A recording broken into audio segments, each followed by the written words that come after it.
Okay, we have Mark, Amy, and Ashley, and myself. 4 members.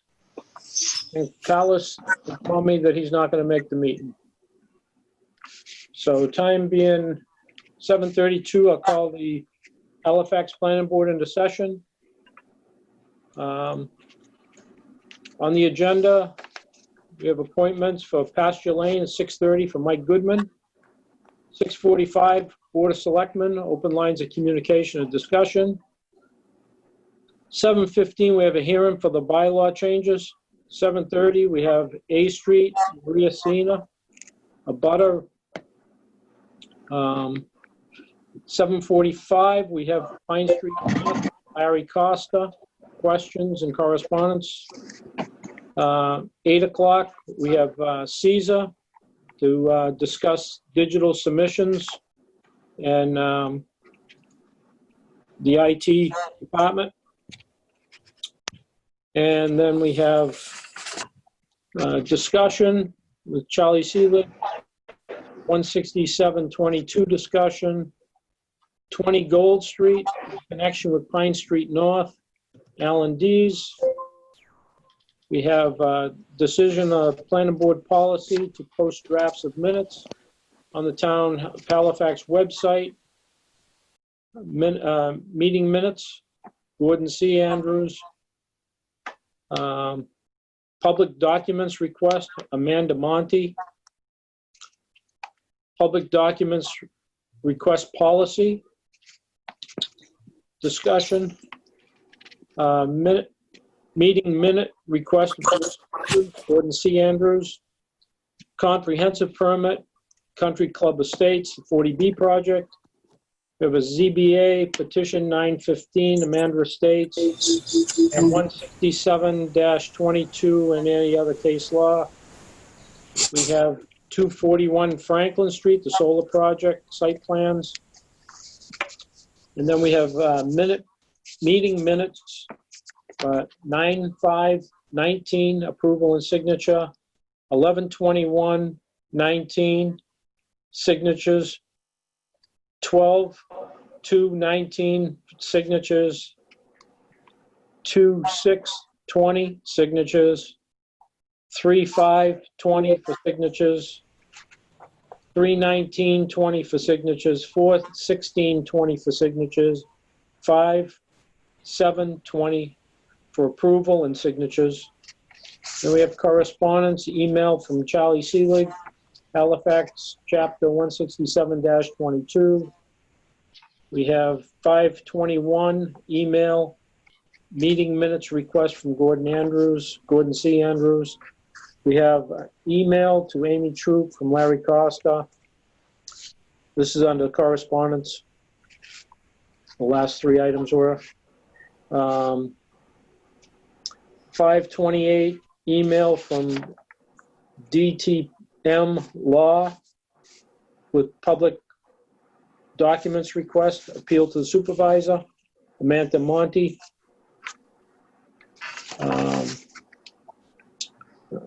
Document request 5/11/20 and 5/14/20. We have 5/28/20 email from Sharon Tavares, 20 Gold Street, Alan Dees. 5/30/20 memo of BOS to attend planning board to discuss open lines of communication. 5/30/20 memo from the town administrator, Charlie Seelig, to be added to the agenda for the discussion of 167-22. Notice from abutting towns, East Bridgewater, Hanson, Middleborough, Plimpton, Pembroke. OCPC agenda, notice and decision letters from Zoning Board of Appeals and Conservation Commission. Other business, signatures of authority 2020 form, alternate vendor warrant signatures, and any other unscheduled business following the posting of the agenda. Is there a motion to accept the agenda as read?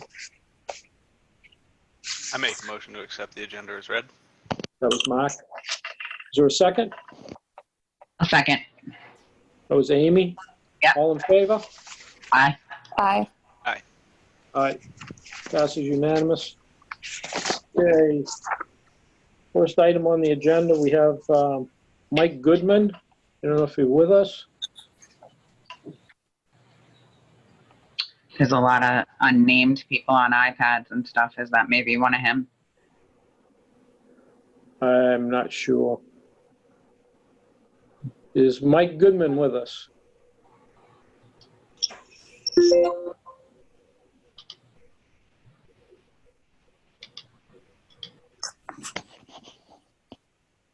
If you're not sure, in the Zoom meeting, you can hit participants, and then at the bottom, it'll give you a tab to hit raise hand if you're not sure how to communicate.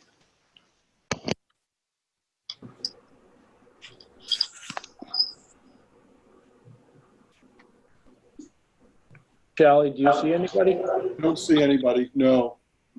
Okay. I mean, I know that he had sent an email, I believe, to Joanne with what he thought he was doing with the property and everything like that. I didn't see anything in the email that promised to actually show up for the meeting.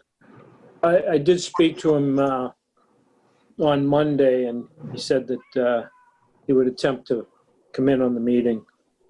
So, all right, not seeing. Do we have the Board of Selectmen with us? I know I'm here. Pardon? Can you hear me? I can hear you. Okay. Yep. I'm here. Okay. Gordon C. Andrews is present. Okay. And I did, Troy called earlier today to get the information, the Zoom information confirmed, and I sent that to him. So I know he knows about it. I saw him at Stop and Shop and said, "See you tonight." He didn't say no.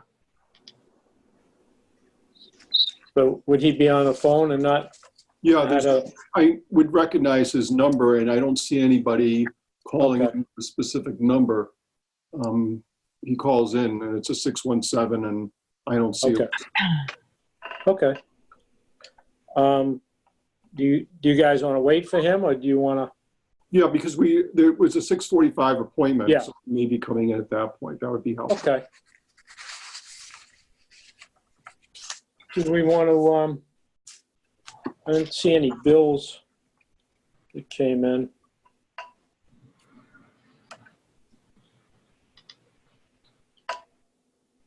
Joanne, do we have any bills? No, we didn't have any. That's good. Okay.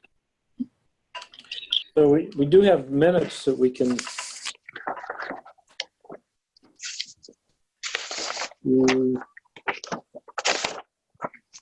I also had a question on the signatures that were required and whether or not we were doing the stamping or if we needed to go in for those.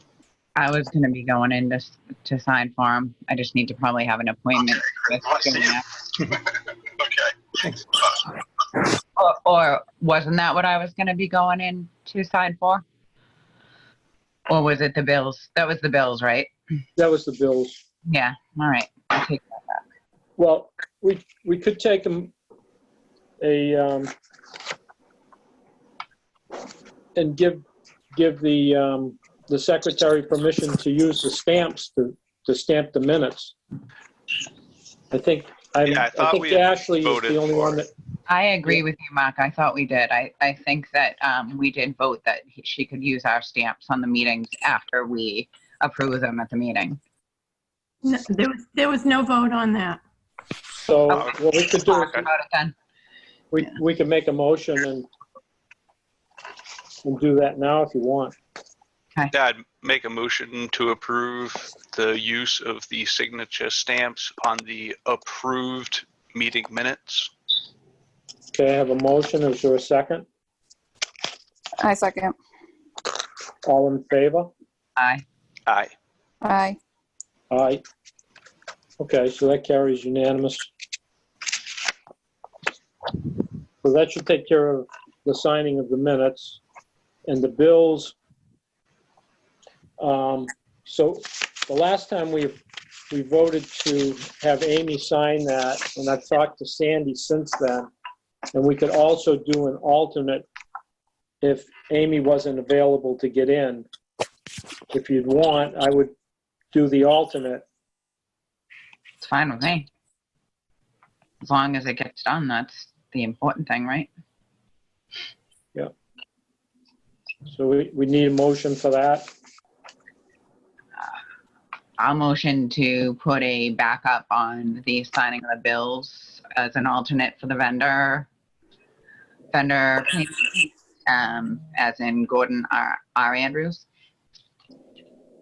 All right, there's a motion. Is there a second? I'll second. All in favor? Aye. Aye.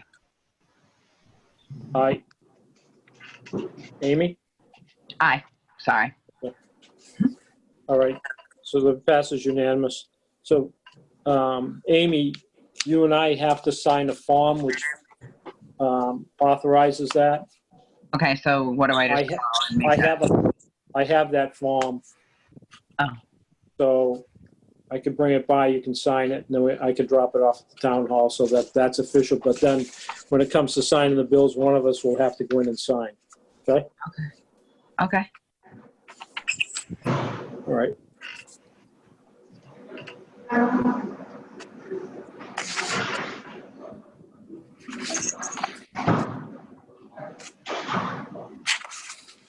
And then as far as the minutes go that we have,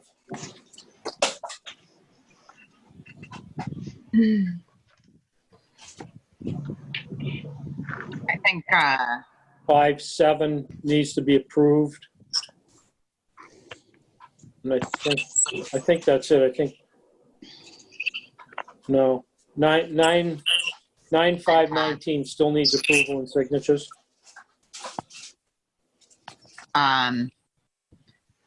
doesn't look like it was written verbatim yet. Is that true? Okay.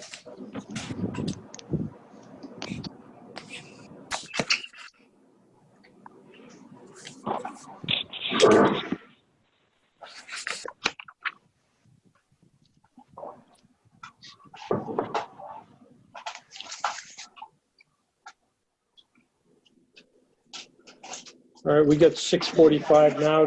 Do we have Troy with us now? Yes. Okay, super. All right, we'll move to the Selectmen.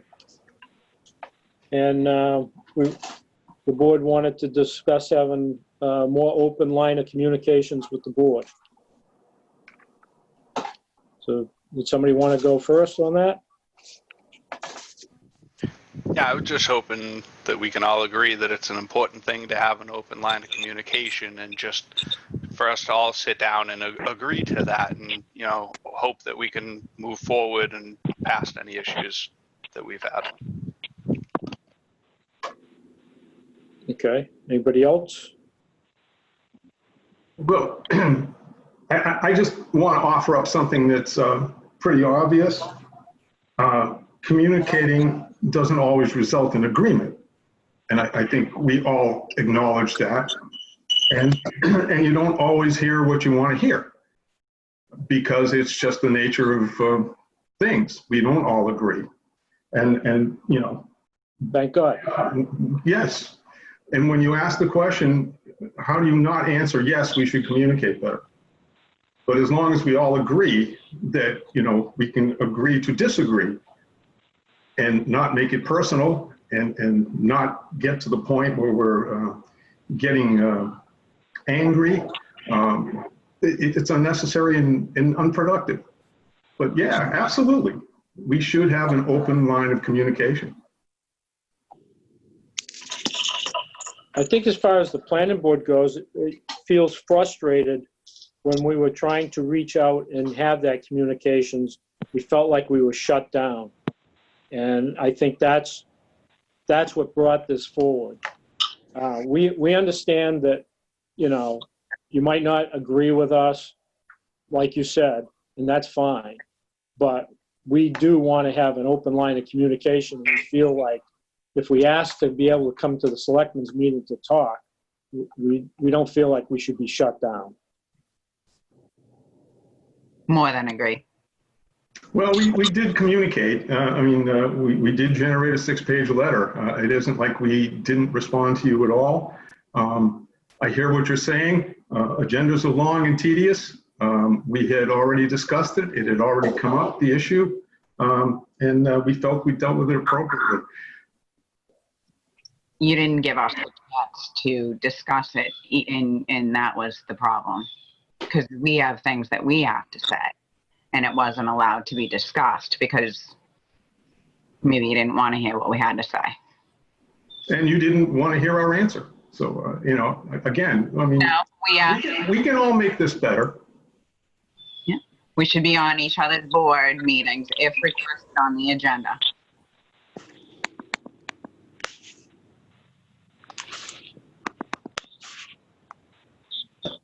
I think it took a couple of times too to actually get that letter. I mean, I think we were happy that we got such a thorough letter. A lot of the stuff in that letter we were not pertinent to as far as finances or anything like that. So, I mean, I think my concern is it took a little time to even get the original response. And I felt like we never even had an option to say what we thought before that letter came. And when the letter came, it was very attacking and almost like throwing stuff in our face, like that we would have never known that information. There was things in that letter as a planning board that we wouldn't know unless we were to sit in front of you and you were to say to us, hey, listen, guys, this is where we're at. This is how much a lawsuit is costing us.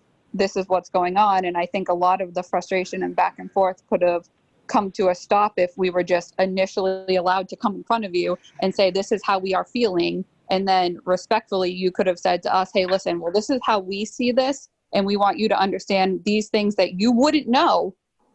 So I want you to know this. And then we could have maybe seen eye to eye, but instead it took multiple times of trying to get in touch with you and then receive a 6-page letter pretty much throwing it in our face, all these things that we had no idea about, which again is that bad communication. When if we had just sat down in the beginning and all had an adult conversation, emotions wouldn't have flared and it wouldn't have become personal.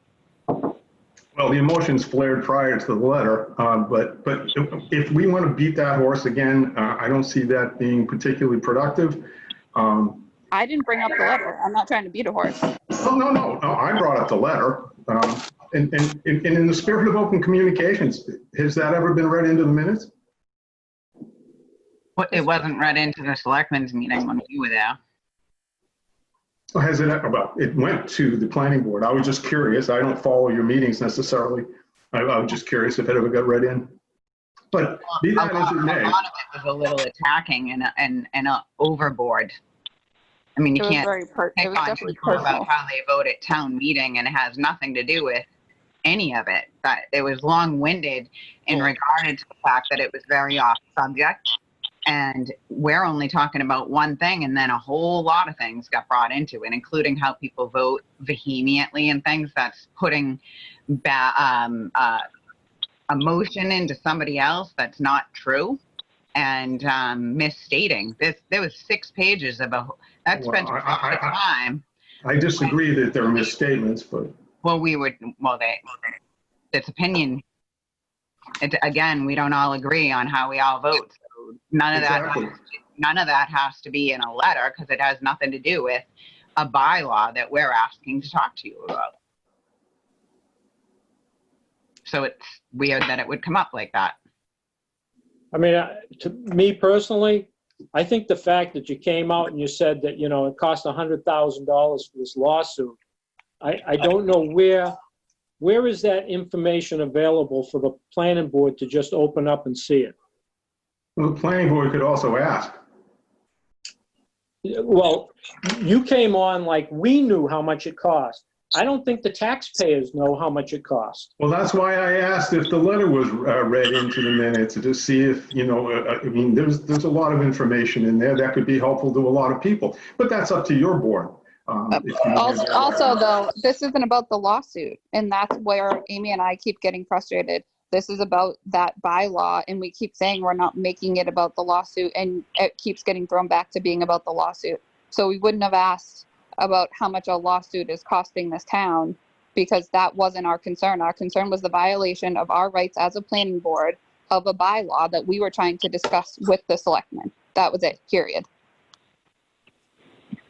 Well, I'm not going to keep beating this, but there was an opportunity to bring up some stuff at one point in the meeting. Mr. Guerin did open it up, and that didn't particularly come up. I don't see this as being particularly productive, but if you folks want to keep going with this, that's fine. No, I don't think we need to keep going with it. I think you're right. I just think we all need to come to an agreement on the communication, like Mark had said, that, you know, if there's something a particular board feels they need to discuss with the selectmen, that we at least get the option to discuss it with you, not be shot down and be shot a 6-page letter. That's all. To actually have lines of communication.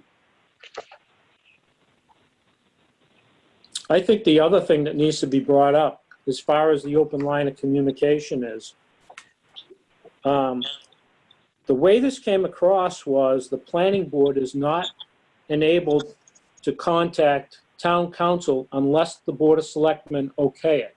Is that the policy? No, the policy was based on the board's decision back in March. The planning board voted to appeal the ZBA's decision. Only after they voted to appeal the ZBA's decision did they then also vote to consult with town council about whether they had grounds for an appeal and whether they had standing. The only reason they were asking those questions was in order to, in fact, appeal the decision. The selectmen, when they received the request, which actually never came, it was all verbal, but nevertheless came to the Board of Selectmen, and the board reviewed the request and said no to all 3 pieces. Why? Because as Mr. Milius mentioned, Selectman Milius mentioned, the town had already spent sufficient money on that lawsuit. Saw no reason to spend additional money on that lawsuit along with any other issue connected with it. The only reason the planning board wanted to go and spend money for using town council was in connection with the lawsuit. You voted to appeal the ZBA's decision. It was a 2-to-1 vote. Talk to Then town council. you voted 2-to-1 to appeal the ZBA's decision. If you read the decision, Charlie, if you read what the motion was to get opinion from town council. If the opinion from the town council was there, then to go for that. So the selectmen were appealing us to find out whether or not it was an option. The board had no interest in spending 1 cent more than it has to on this matter. And that's what the planning board wanted to do, was spend money in connection with an appeal of the ZBA's decision. The only reason to ask for town council whether 16722 applied was to appeal the ZBA's decision. The only reason to go to town council to ask whether you had standing was to appeal the ZBA's decision. There was no other reason. Isn't the selectmen's job to uphold the bylaws of the town? And that's where we have a fundamental disagreement as to whether the bylaws have been violated. Yeah, but that's why we wanted town council. No. And then we get told we don't get to use town council. So that my question back is, and I don't care what happened at this time, this is done, okay? What happens in the future? Do we have to go to the selectmen to use town council? That was my question. So now it's gone way off board here. That's my question. That's where I'd like to leave it. And in fact, you've used town council this very week without having to go through and get permission from the Board of Selectmen. There was a request to appeal the decision of the ZBA under state law and under the town's own bylaws. You're still going down the same route. I said we're done with that. Can you let him finish? We're talking about communication here. I'm talking about going forward. Okay. You keep talking about beating the same horse. That's what you're doing. I asked a question. We're going forward. I don't care what happened behind us. Okay. We do not have to ask the Board of Selectmen to use town council. That's the answer. Oh, no, it's not. For land use, certainly. Okay. But that wasn't. For a lawsuit, that I was- understand. for land I use, understand you for the are- lawsuit, it's up to the Selectmen. Can you let him finish? I mean, we're talking about communication and you're talking over him. Because you keep beating the same horse. Well, just let him finish and have your turn. We're all riding that horse, Gordon. All of us. That's why it breaks down. If it's a lawsuit, it's up to the Board of Selectmen to make that decision on whether council is going to be used or not. If it's on other matters, what the board has already previously said is you can use land use council without having to go through the board. Through town council, you have to either go through the Selectmen or you can go through myself, which when you mentioned, for instance, for a public documents request, you needed assistance from Attorney Mayo, perfectly legitimate, not a problem at all. I said absolutely. In fact, I suggested it to you. Right. And we've used town council for Pasture Lane. Right, but we're not involved in a lawsuit yet for that. No, I understand. I just putting the question out because I want to get it clear what we have to ask for, what we don't have to ask for. And that's it. Like I said, I don't care what's happened before. I'm looking to go forward. I want things to run smoothly. I want an open line of communication, and I don't want to beat this horse. So for land use council, you're able to use them without having to go through the Board of Selectmen. The board determined that a number of years ago. Okay. For town council, for Attorney Mayo, then it does have to go through the board or it goes through me. That's what the board had set up as policies a number of years ago. Okay. Thank you.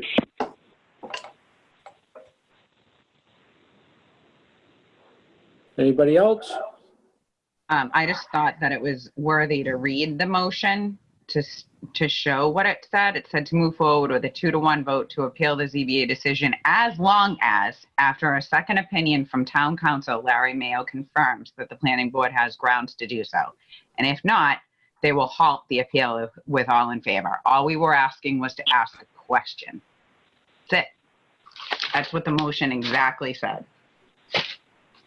Directly from the minutes. Okay, do we have, anybody else have anything to say?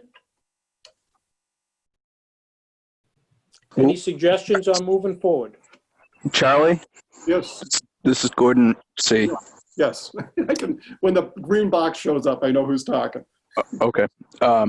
Do we have a policy document that's written that says for these items, town council should be used, and for these items, land use council should be used? No, because I think the board has up till now said, okay, land use is land use. So for instance, if you're dealing with zoning issues or planning issues, you can go to land use council, which in this case is Attorney Questle, then that's fine. If you're going to town council, it's different. I mean, it's set up if the board wants to be more specific than the policies that it already set, and there are written policies on both of those, the board certainly can consider that. So I think as a town, the Board of Selectmen should consider looking at what's appropriate use of town council. Well, it's still Thursday. If you want me to put it on the agenda for Tuesday, I'm happy to do so. No, can we do it later on after we deal with 18 million different budgets on Tuesday? Sure.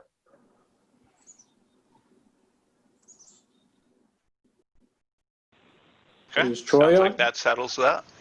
Is Troy on? Yeah, Troy's here. Okay. He's the phone. He's 617-922-0111. Oh, okay. Any comments from Troy? Just want to make It's sure everybody always gets an been- opportunity. Go ahead. I have nothing to add to the discussion at this point in time.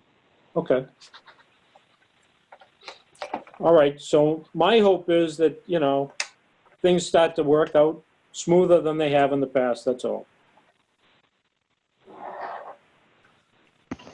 All right. Thanks, everybody. All right. Does that conclude everything? Everybody get what they wanted to say? Believe so. Okay. All right, do we want to take a look at we got a few minutes for the,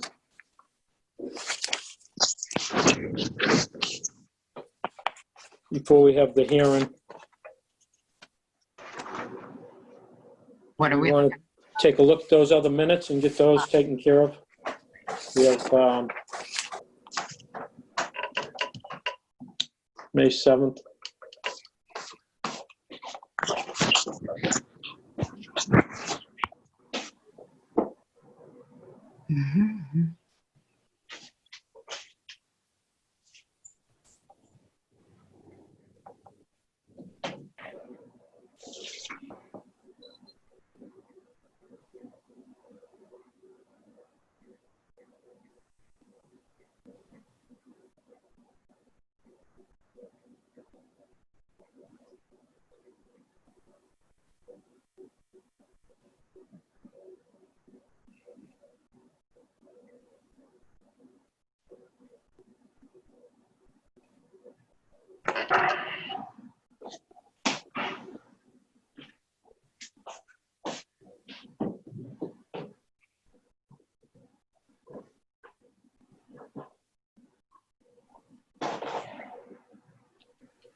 You looking at May 7th meetings? Yep. Okay. I looked at it previous. I'm fine with it. Okay.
Amy, you good with it?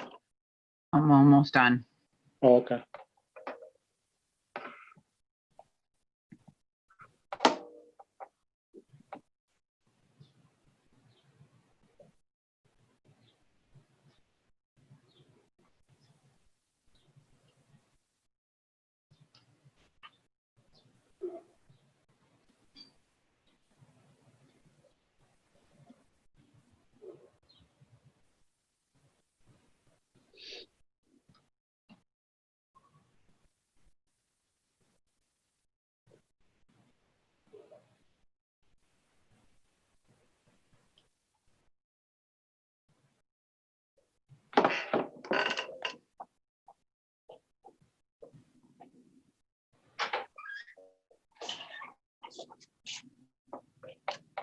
right, I'm all right.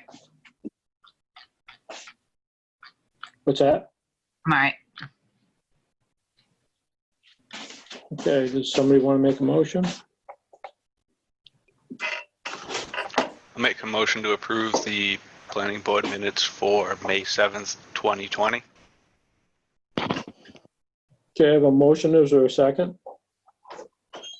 I'll second. All in favor? Aye. Aye. Aye. Opposed? Motion carries unanimous. Okay.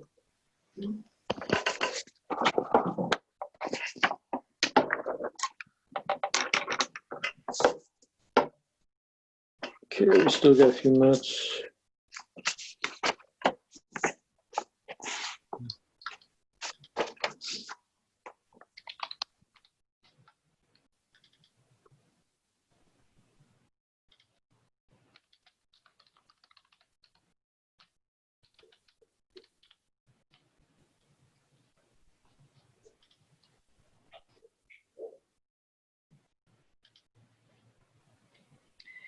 What about some of the notices that we have at the end of this agenda?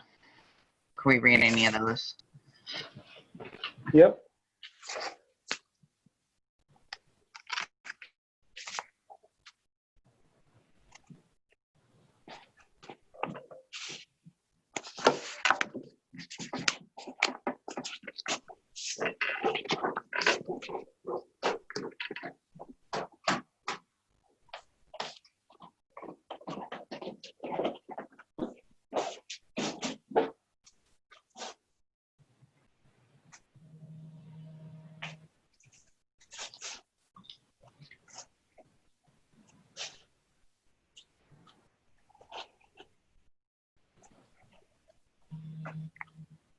Did anybody see the letter from Mike Goodman?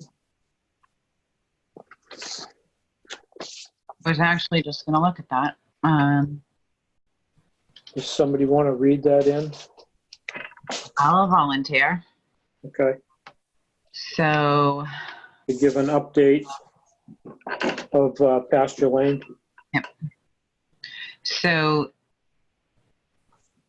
do I need to read the letter we sent him so that it makes more sense, or should we just read the letter from him? You could do both. All right, let me see.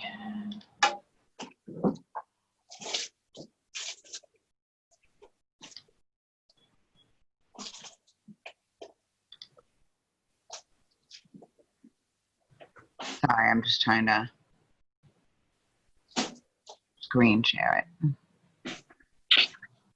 Okay, so as you can see, if you're looking, you have a letter from the planning board on May 27th, 2020. Michael Goodman, the trustee of G&G Trust of 4 Russell Mills Road in Plymouth, Mass. 02360.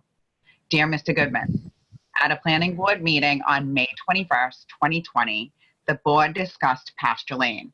You have indicated through conversations with the chairman, Gordon R. Andrews, that things will move forward regarding this project, but have been delayed again, and the planning board has no timeline.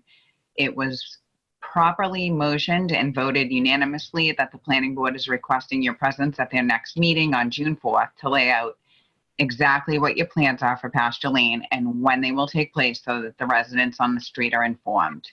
You have been placed on the planning board agenda for June 4th, 6:30. Please contact the planning board secretary, Joanne Snow, by email or phone. And then it signed us. His response was by email to Joanne, and it says, "Hi, Joanne, here is the update on pasture lane. As you know, the builder I sold it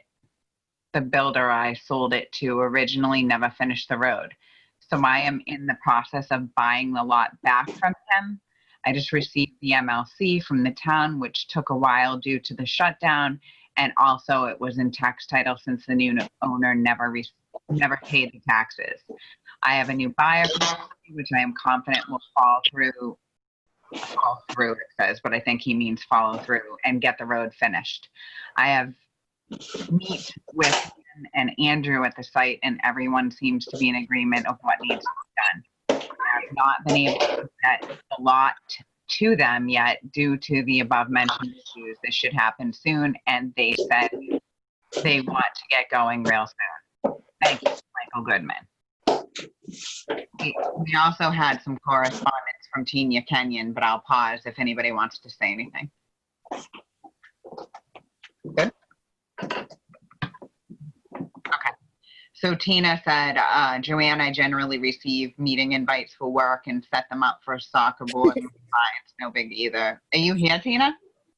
Did I just see you?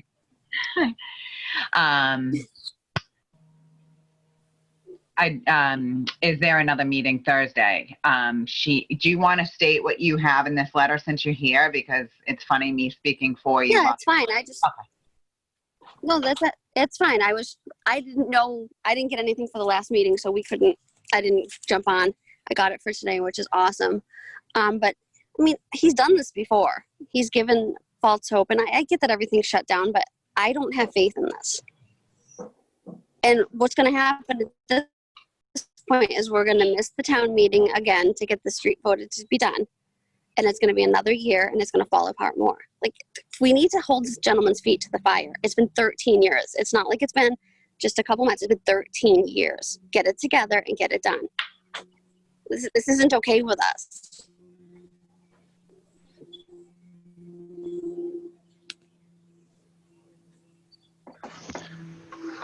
So what would be the steps to get it on the annual town meeting?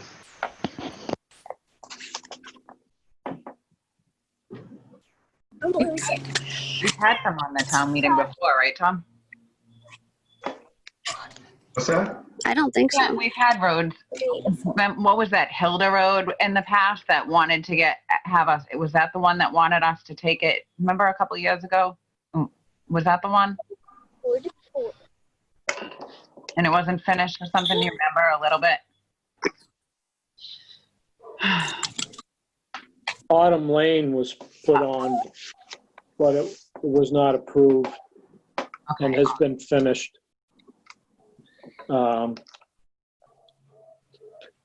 We have town council working on this to keep his feet to the fire.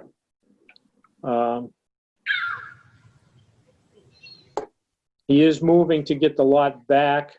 Yeah, I did meet with the road developers that want to take the road over and finish it, but he has to be able to convey the title to them, in which he said that the lot had been taken for tax title and he had to get that back out, and now he has to get the deed back from the other developer that he sold it to. So, and all of this I understand, but during COVID, I've had 3 closings. Getting titles is not an issue. Like, he's stalling because I've been able to get this stuff done for my clients. Yeah, I'm sure Amy has too. Like, things are not completely shut down. There are still ways to get this stuff done. And to say that he can't get this stuff done because of the pandemic is absolutely ludicrous, because the lawyers are still open. People are still working remotely. Title searches can be done online.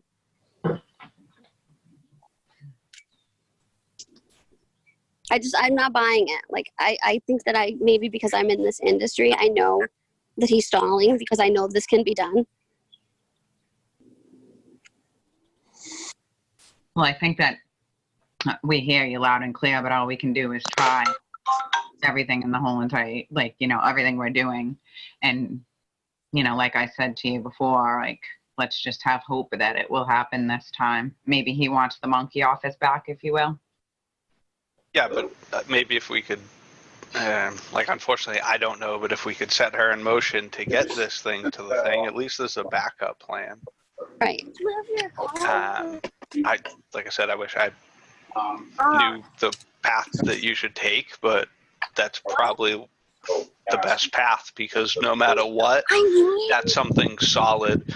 That's something that he's going to have to respond to, and I think it's worth it.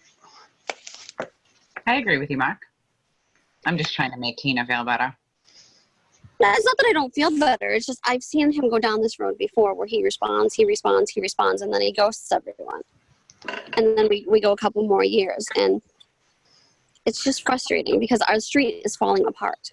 It is. Yeah, that's why I think at this point it is worth going forward. There's no reason that I've seen to assume that anything is going to change. Can we put a deed restriction on there, or like not a deed restriction, but like something that makes it so that he can't sell it without something now? Can we do anything, or is it like, you know, like where he's going to be transferring title again? Can we put something on there that's, you know what I mean? Like, I mean, definitely something should have been attached to it before where it had the covenants. I would 100% agree. Yeah, that's the things that we thought happened before, right? That there was a potential cash sale, which if this next one is not, I wonder if there will be an issue that would potentially tie up the transfer to the new person, which again brings me back to we should go forward with it. Okay. All right.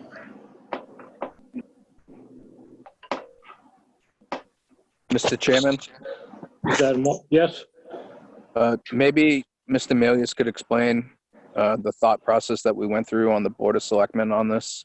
So he had a better understanding. We went one way, and then under his advisement and Charlie's, we changed. Well, we're gonna have to start with you reminding me what we talked about. Can I stop you for just 1 minute?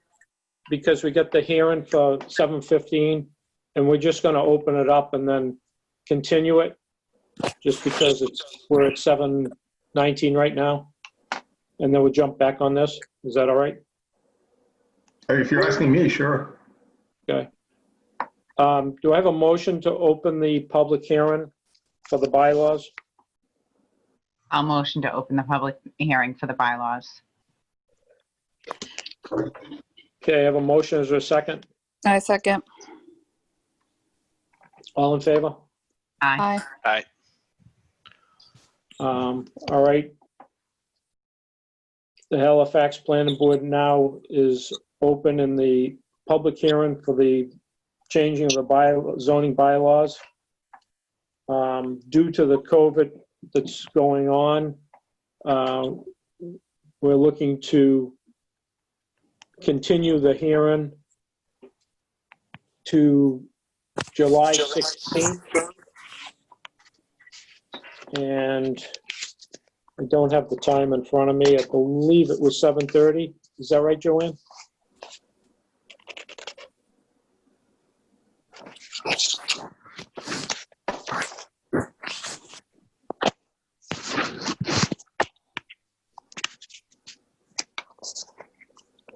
Charlie, are you there? Yeah, we agreed on Did you- 7:30 for July 7:30. 16th. Yeah, you do have a meeting scheduled for July 2nd, but you had mentioned that it's unlikely you're going to get quorum for July 2nd. So the next meeting after that would be July 16th, Correct. especially, yeah, so. July 16th at 7:30. Okay. So we'll, do I have a motion? I'll Motion make to a motion to continue the public hearing until July 16th, 2020 at 7:30. Okay, I have a motion. Is there a second? a second. All in favor? Aye. Aye. Aye. Unanimous. Okay. Do I have a motion to re-enter the planning board meeting? Motion to re-enter. To close the hearing, and we just postponed, so open back up into the planning board. Motion to close the hearing for the zoning bylaws and go back to our regularly scheduled planning board meeting. Well, we just continued the hearing, so we can't close that. We're just gonna open back up.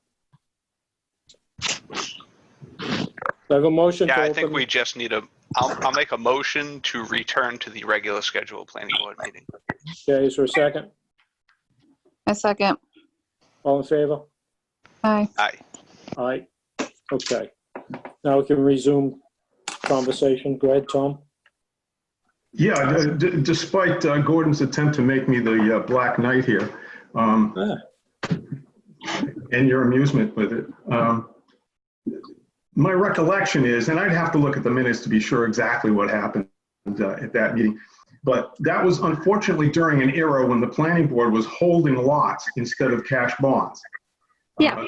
And from time to time, those things worked when markets were going up, but they didn't work when markets were crashing. The prime example was off Autumn Lane, which was a similar kind of event.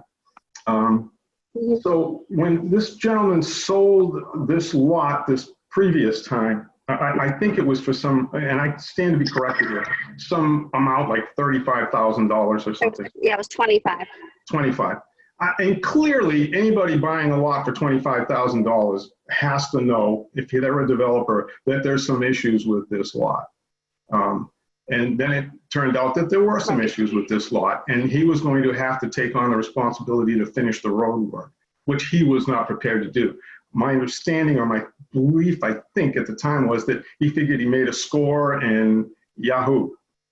I agree with you in terms of if anybody wanted to do a title transfer, it can happen pretty quick. Yeah. I brokered myself for 40 odd years, so I get it. But you have to have parties that want to do it. That's the difference. Right. If the current owner isn't approachable, or he doesn't have any interest in doing it for whatever reason, they may be trying to, we don't know. I'm just theorizing. He may be trying to sell it back to the original developer for more than he paid for it, who knows? And maybe that's the problem. And then the original developer ultimately is going to have to take on some responsibility to finish this road. And my guess is that it's probably going to cost more money than than the lot's worth. And that's what's been stalling this thing from day one. It probably is. Unfortunately, the covenant that was attached to the lot gave him 2 years from the time of a sale for the road to be finished. And that sale occurred in 2017. Right. So now we're at 2.5 years and nothing's being done about it. Like, he's had plenty of time. He knew that when he sold that lot, he had the covenant. He signed it 2 years from the time you sell it. Right. Yeah. And the problem now is trying to find a way to compel him to do it. And that's where the crux of the problem is. And especially. Well, I think if he signed the covenant, we have legal recourse. Oh, I understand. But we'd have to pursue it. And, assuming he doesn't have any legal remedies, bankruptcies, what have you. I'm not suggesting he's going to do that. I don't even know the guy. I'm just saying that, yes, we should pursue it. As far as trying to get something on the agenda of town meeting to try to get the road finished, I see that as an uphill battle, trying to convince a town meeting to put up the money for it. It's certainly worth an attempt, but I don't necessarily see that being successful, but that's just a guess on my part. But we should look into what recourse we have. I have no problem doing that. Explore our options. I mean, I think it's the smart thing to do, because this is honestly, the road is falling in. It's falling into the drains. Every winter, it's a sheet of ice. Yep. It took 3 days last time they did the fire hydrants for the thing to even drain out. It's all overgrown, and it's embarrassing. It's driving down the value of our homes.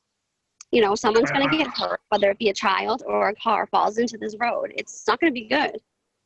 I hear exactly what you're saying, and I empathize. Keeping it in perspective, we have bridges that are falling down. And especially this year, the financial constraints, we don't even know what we're going to have for money. Any money that we were going to put in addition to the chapter money for road construction probably isn't going to happen. And, there's maybe, I think, 150,000, Charlie can correct me if I'm wrong, in the chapter. Yeah, it was around 156, I think. Yeah. So, that only goes so far. So I empathize, and I know exactly where you're coming from, because honestly, if I was on the street, I'd be sitting where you are saying exactly what you're saying. But I don't know how much we can do, but we can certainly make an attempt. So Yeah, I mean, this is like the third time. This is the third time, and this time I'm really, really pushing it because, you know, maybe third time is the charm. I'm just thinking it's the type of thing that maybe people would support because it helps the town. I'm sure people would understand that, you know, the situation. So I think it's worth the attempt. It's definitely worth the attempt, keeping in mind it's the only money we'd be able to spend on any road work, and that's where the problem is. All right. So I was under the impression that we could do something special as far as everyone would know that this would bump up the budget and increase. Like it would be something that people would willingly know would cost extra money. I mean, the folks could still vote to want to do it. You know, it depends on town meeting. You know, everyone keeps looking at us like we spend the money, but we don't. It's town meeting. That's what I'm saying. So asking is, it seems like the right thing to do, and it's understandable if they say no. That's a perfectly reasonable standpoint. I just think asking is the right thing to do.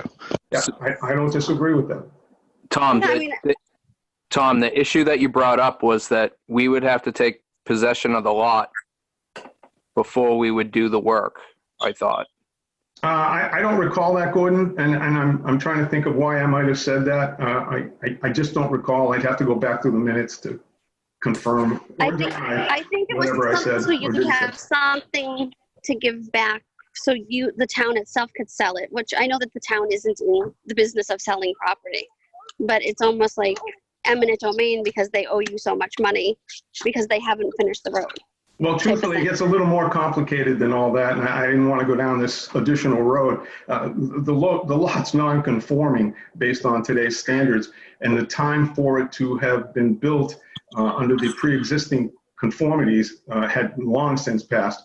But I think that can be gotten around to at least give the lot some value, because without value, then nobody's going to be inclined to want to spend anything to fix this road, and it would fall upon the town to try to do it.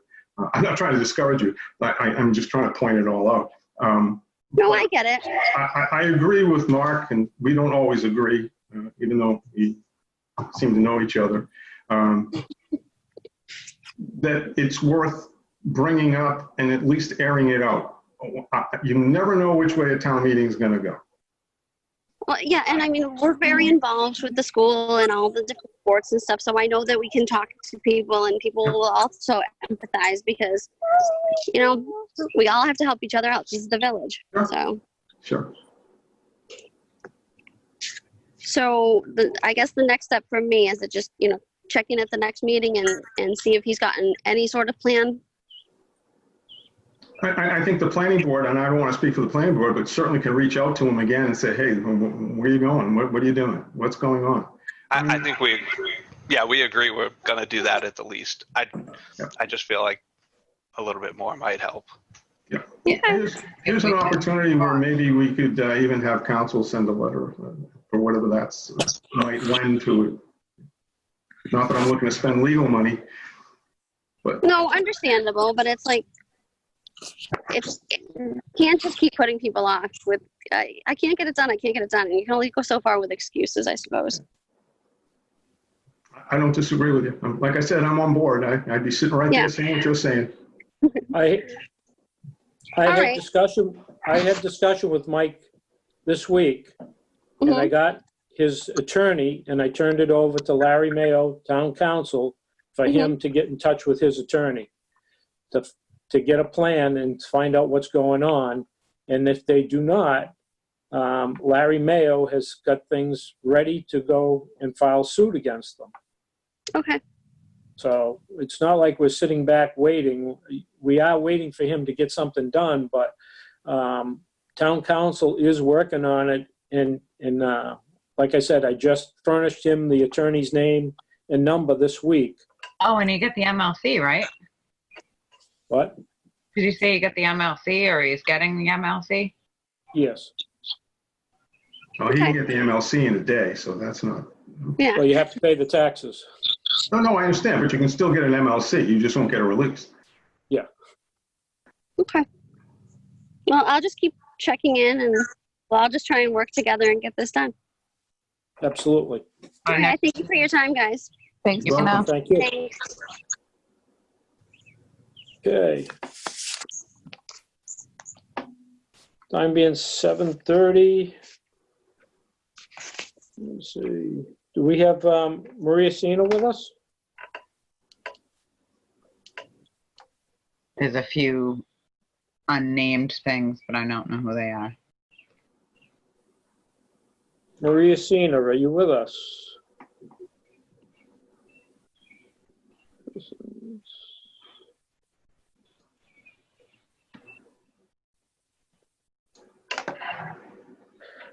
Okay. I'll check back in a few minutes. Is that somebody that came on?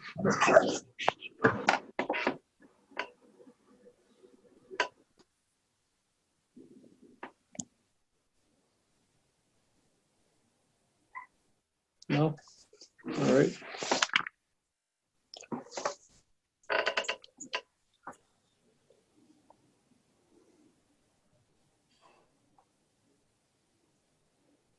Okay, we had on the discussion, planning board's policy to post draft minutes on the town of Halifax website. I don't know that we have a written policy at this point, so maybe this is something we need to make a motion and make it part of the policy. That if we don't get the minutes posted within or approved Meetings or within a month, then we post the draft until we approve them. Is that? You mean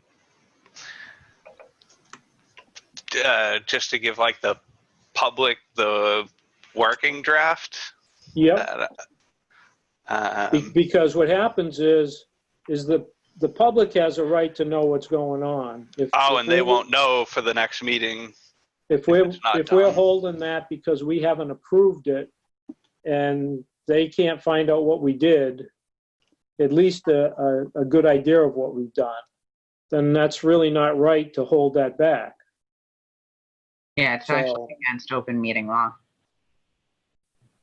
So would we want to make that a policy if we don't have the minutes approved within a month, we post the draft, and once we approve them, we change it to the approved minutes? All right, I think I see where you're going with.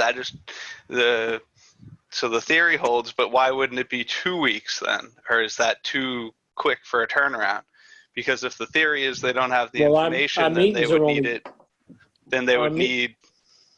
Our meetings are 2 weeks apart. I think that the open meeting law, I think that it's 3 meetings or 1 month, whichever is greater. I think that's okay. Yeah, you know what I was getting at, though? If the idea is to make sure that they have the freshest information, like, I'm cool with that, but should we even push it so we always have the one from the previous? But I'm cool with the 1 month thing, as long as, like, we all agree that, like, it can get done as far as, like, I assume Joanne's cool with that and sees that as, like, reasonable. Especially the first draft, I assume. Well, I feel like we need to put on it, too, somewhere that it's a draft. It can So be people written right know on that it, it the could draft. be changed. Yeah, Yeah, like an unapproved draft. I'm fine with that. As long as it's clear. So does anybody want to make a motion for that? Well, hold on. No, I still want to think about this, though, for a second. Because It's what kind if of something... weird water, right? Well, yeah, because what if something's totally wrong, and, like, whether it was, like, a honest mistype or something, that information is out there. Right. Like, that could be bad. So, like, That's why I want to think about that. Yeah. There's a draft thing, because you really can't take back what's already out there. I think we just need to do better to make sure that every 2 weeks we read our minutes before, if possible, and we're signing off on them and good to go. And if there needs to be something changed, I mean, now that Joanne's back, she had those changed during the meeting. There's no reason why we shouldn't have everything posted within the month. Yeah, that's true. Maybe we should keep it at the fact that we're going to try to improve. She's clearly, like, kicking, I don't know, she flings them out fast. So, like, right. She'll be ahead of us. It probably takes us longer to meet and approve them. So Yeah, that might be a better idea, just so like the wrong stuff isn't out there. I think I'd be more comfortable with that. I tend to Okay. Okay, how about we have December 2nd, which isn't posted yet? Why? I think it was approved. Now it is, but it was only approved at our last meeting. I thought it was it our last meeting or the 2 meetings ago that it was? Well, at any rate, it would have been in May, and it's December, Right. so that's kind of the point. So if we have a policy that if we don't have it That was, approved, we need to put something out there. Yeah, I'll never agree to like misinformation. I won't agree to that. Can we, oh, that's a tough one. Is there a way we can like post the actual recordings of the meetings up? And that way, if people want to listen word for word what happened instead of read it, they can before it gets up? I like that. I think you just nailed it, right? It's probably up on that's, YouTube on the- before it's the thing. yeah, But it's, Right. but it's about posting it on the town website. So I'm So we saying, could can have a we link put that link to the town video. website? That You're might be a beyond, technical thing, but you're beyond me on that, I'm not sure. Yeah, I but don't see why we we shouldn't could be do able it. to. It's as simple as like a bunch, like click, like you go on and whatever you, instead of the information being there, there's going to be it'll be a banner or text.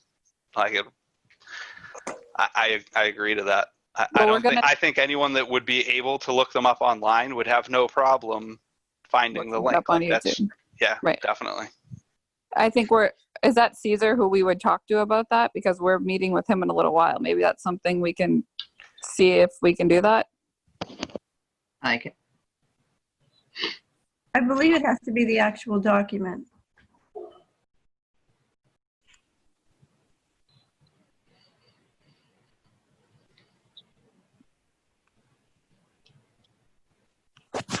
Well, we better get better then. Yeah, I think we can do it. That's what I got. I think that's the point. I think I it just mean- had to do with how many hearings there were, and that's probably why, because we were meeting every week, it seemed, during the Yeah, fall, it was winter. agreed. Compound with the crazy meetings that we had, and then the issue of whoever's attending that night. Sometimes that does delay the approval, Yeah. whether we have the correct group. But I think it's something we can stay on top of, and I think with the speed that we receive them, we can do it. Agree. So what's the decision? That we're just going to get better at it, and we're all going to agree to it. To make sure it's all posted. So that means we're approving the minutes before the next meeting every week so that we're right on it. Like I said, I mean, she gets them out, I think, as fast as they come out of our mouths sometimes. So, Right. any, And if there's a adjustments on the revision, fly, and then done. if there's a revision, this is just a question. So if there is a revision, say somebody wants to change something, we don't necessarily have to bring that all the way back to the next meeting, correct? She could just resend it and we can agree via email that the revision was good, whoever wanted to revise it. Well, as long as we're not going over the 3 meeting issue, then I think we should be pretty good. Right. I don't know. I just don't agree with putting a draft out there. I think that's very dangerous. It could be. We've revised a lot of things and a lot of misinterpretation and a lot of things that try to express how we quote unquote feel, which may not be what it is. And like Mark said, you really can't take that back. So I'm not sure about that one.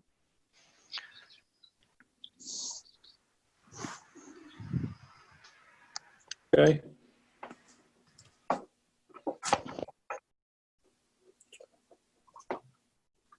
All right.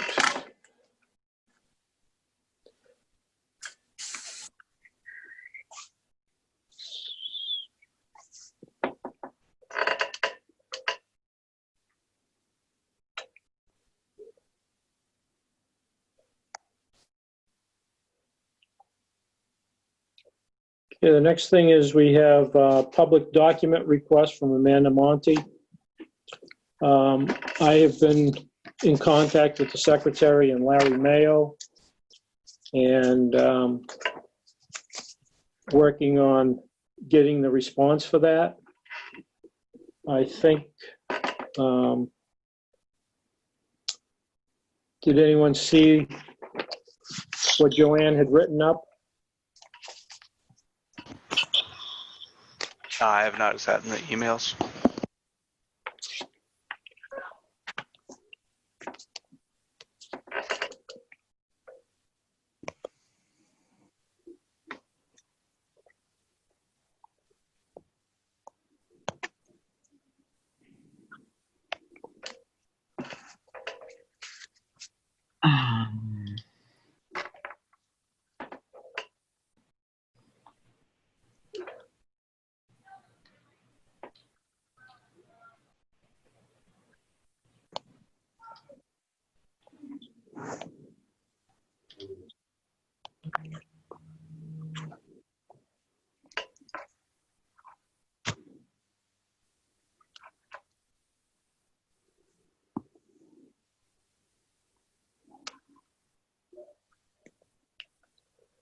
Um, let's see here. I'm going to share it on the screen. I just found it in our email. Sorry, it takes me a second. And here it is. Okay. So the planning board on June 3rd, dear Miss Monti, the Halifax Planning Board received a public documents request from you on Monday, May 11th, 2020. Your request was as follows. The letter from the Board of Selectmen to Planning Board regarding the Planning Board's request to meet with the Board of Selectmen, who proposed the agenda for 95 Lot 9 and 10 and 11 Street for May 7th, 2020. How was the proposed agenda received, along with emails, and specifically from who? Any communications from the Planning Board to the Board of Selectmen? You also sent an update to your public documents request on Monday, May 11, 2020. Your updated request was as follows. I would like any communications between the Planning Board members among themselves and or to Joanne used to create the agenda on May 7, 2020. Please find the following documents, items attached in the order they were sent, received. 1, letter from the Board of Selectmen to the Planning Board dated 4/28/2020. Number 2, document number 1, email sent to the Planning Board from Secretary Joanne Snow on May 4th, 2020 with attached working agenda for 5/7/2020 meeting in Word form. 3, working agenda doc of 5/7/2020 Planning Board agenda. Number 4, document number 2, email sent to Planning Board from Ms. Snow on May 5th, 2020 with updated attached PDF agenda for May 7th, 2020. 5, updated agenda .pdf for May 7th, 2020.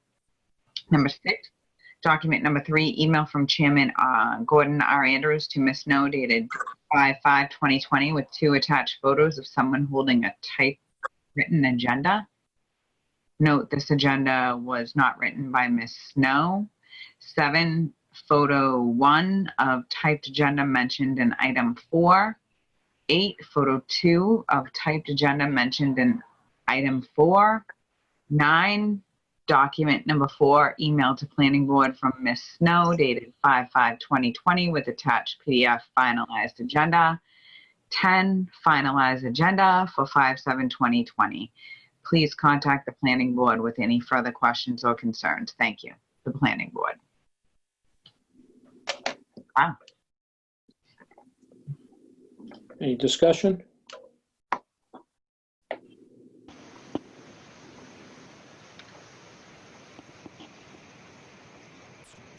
Any discussion? No, looks No. like a well-written letter. It seems like she has all the stuff together and she's all ready to send it in an email. Looks good. A motion to approve? I'll motion to approve it. Is there a second? I second. All in favor? Aye. Aye. Right. Okay. Now I think we have So, 7.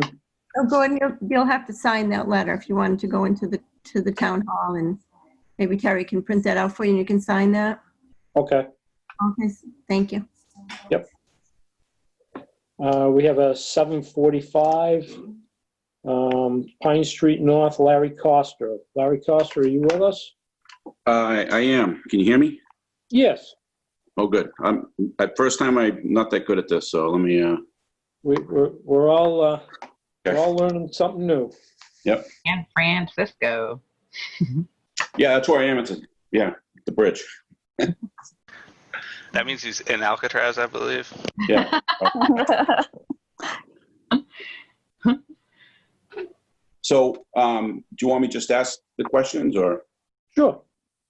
Sure. Basically, I'm a realtor, Century 21. I don't know if my client, Val, is on right now. I believe he is.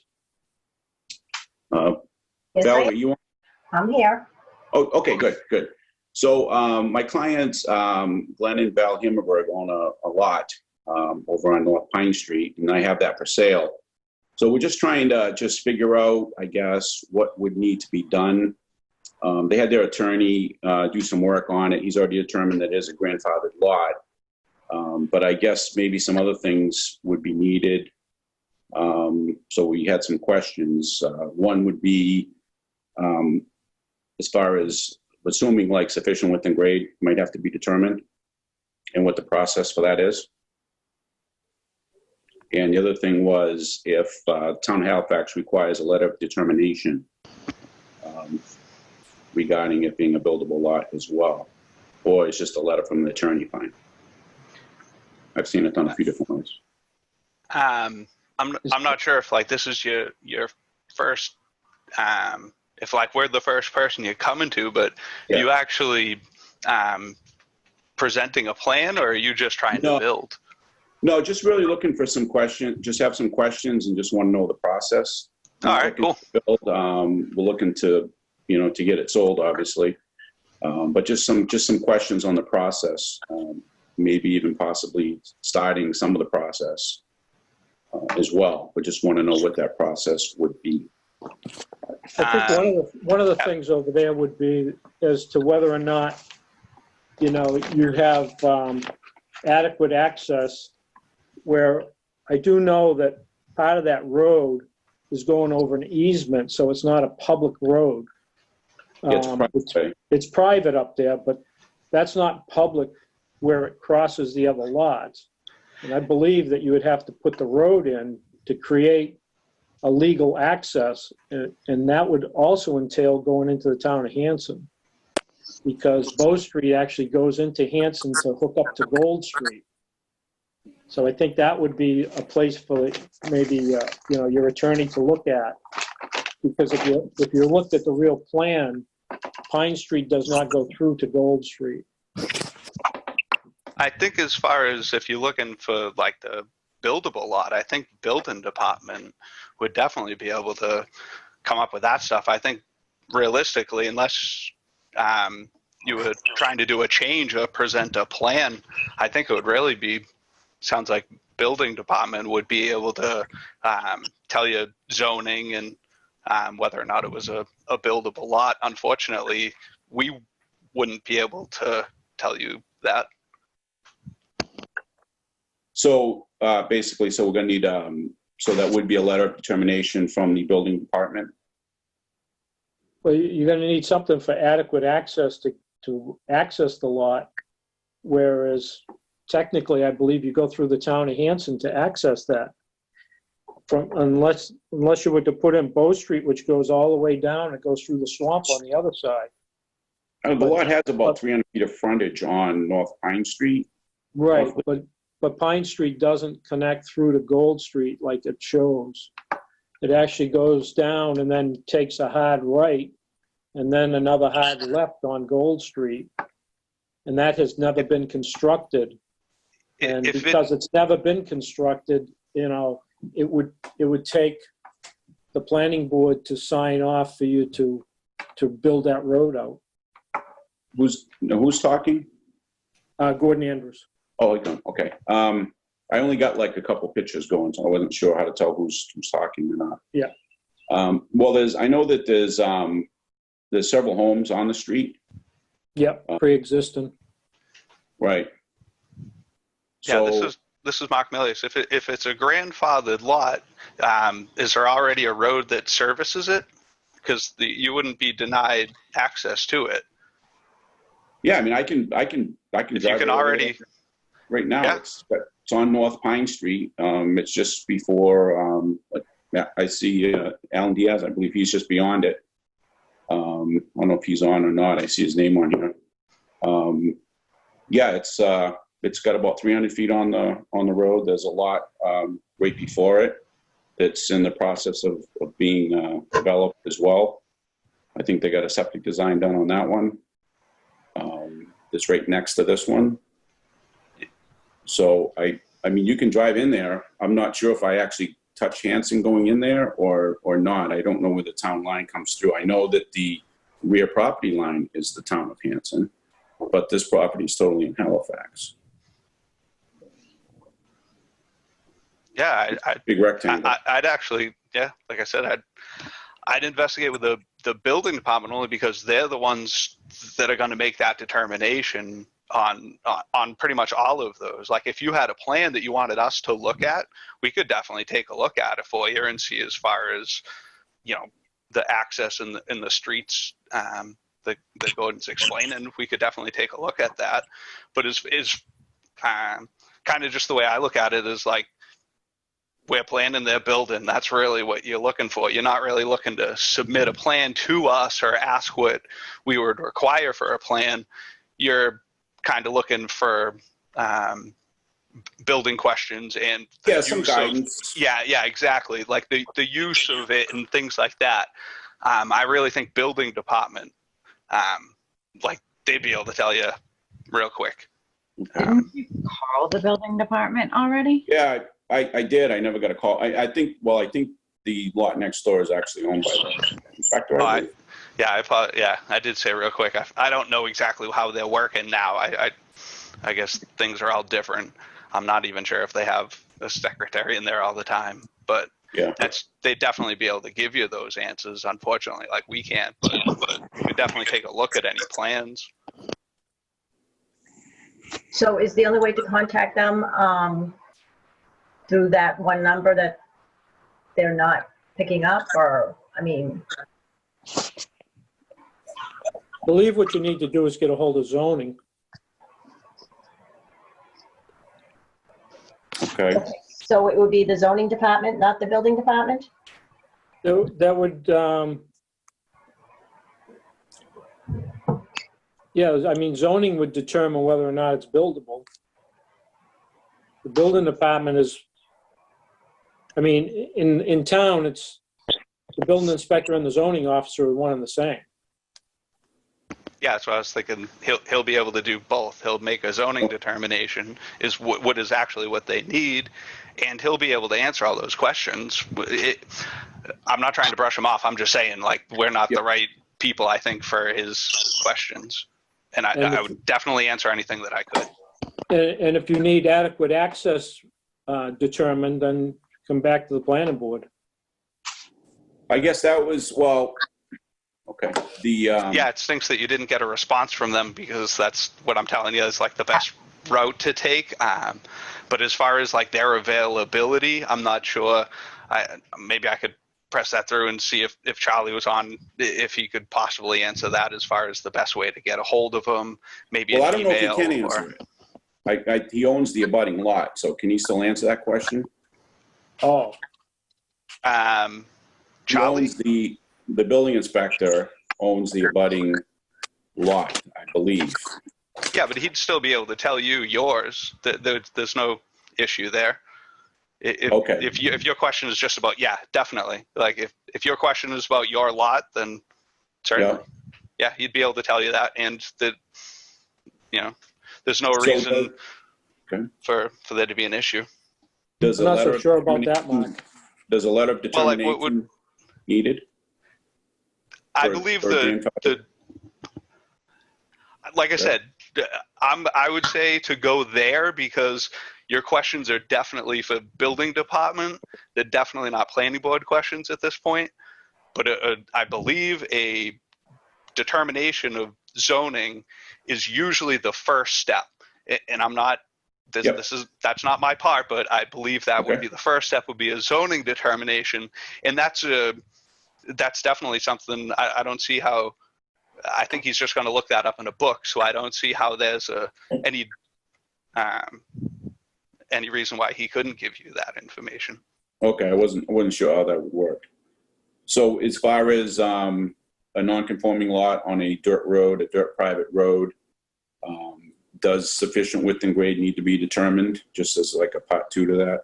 Yes, Just to get future, yes, it would be. And is that done by the planning board? yes. It is, okay. What's the time frame? Is there a special form for that, or? I mean, we could just get it on the agenda. I mean, if you want to put it on for the next time, we'll pull up plans and see what we have. Okay. All right, so you don't have to fill out a form or anything like that. It can just be, I mean, I would suggest getting in touch with the zoning officer okay, and,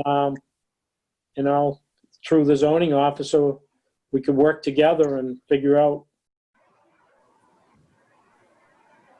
okay.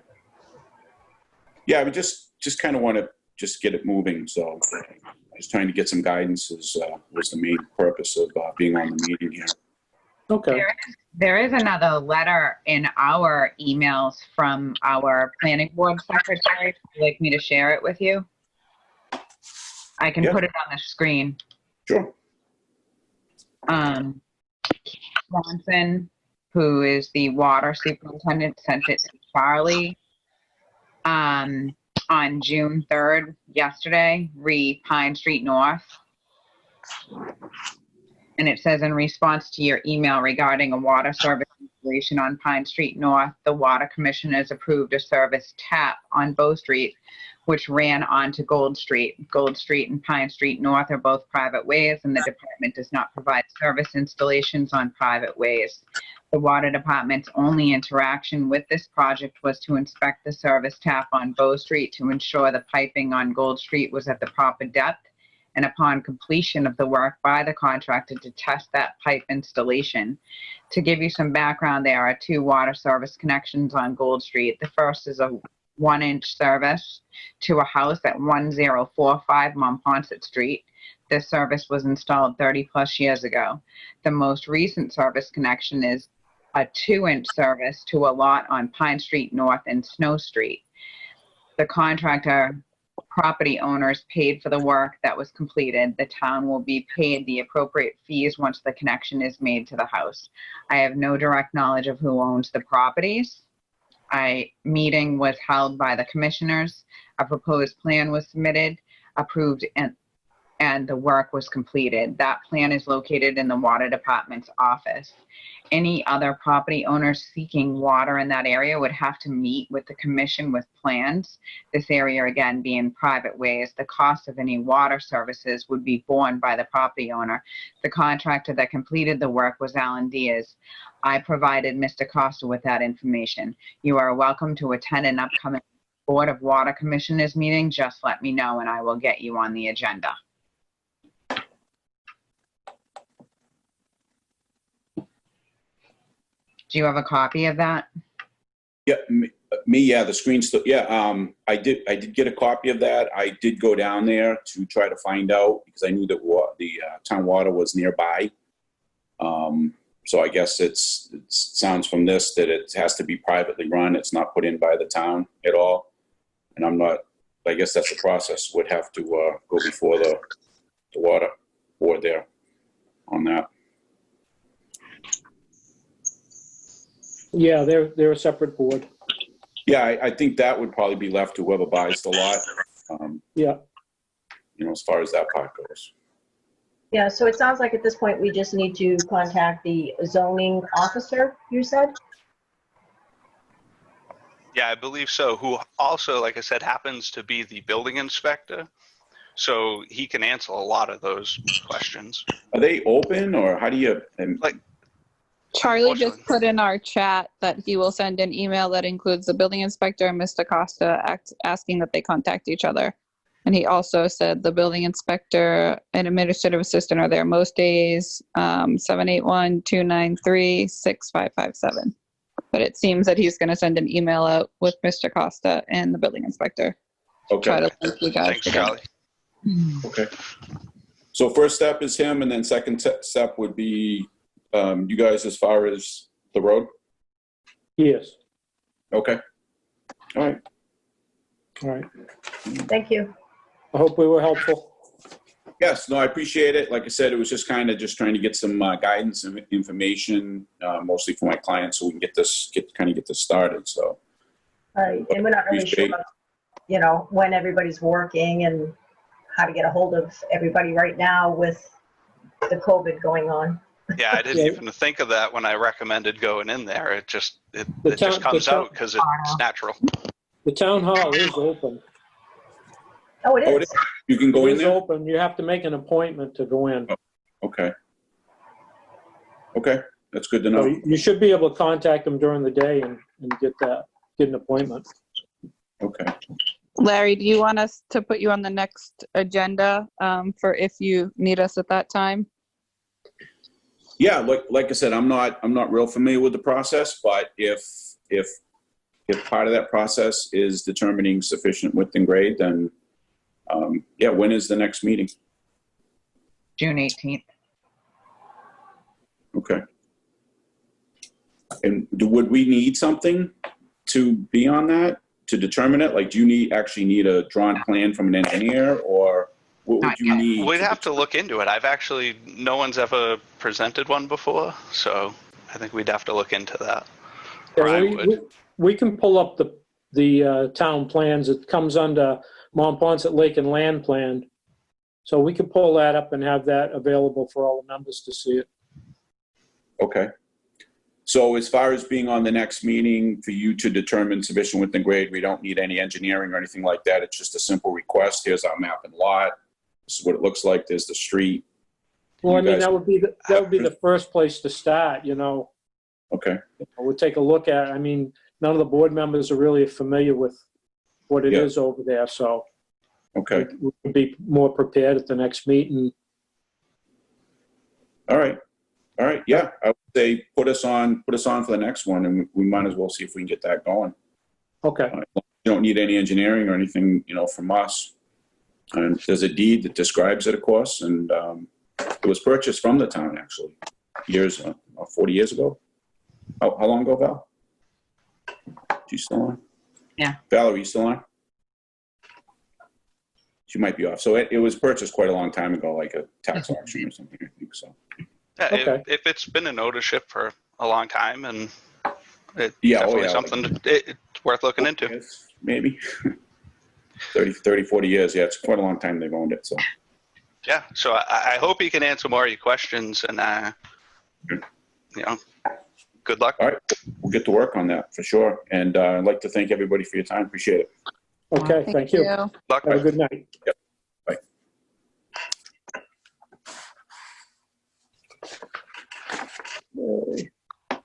There. Do we have Caesar on?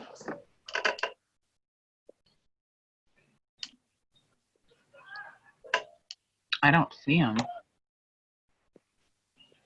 He said he would be here at 8. I hope that guy knows how to work Zoom. Nope, sorry. But I'm fine.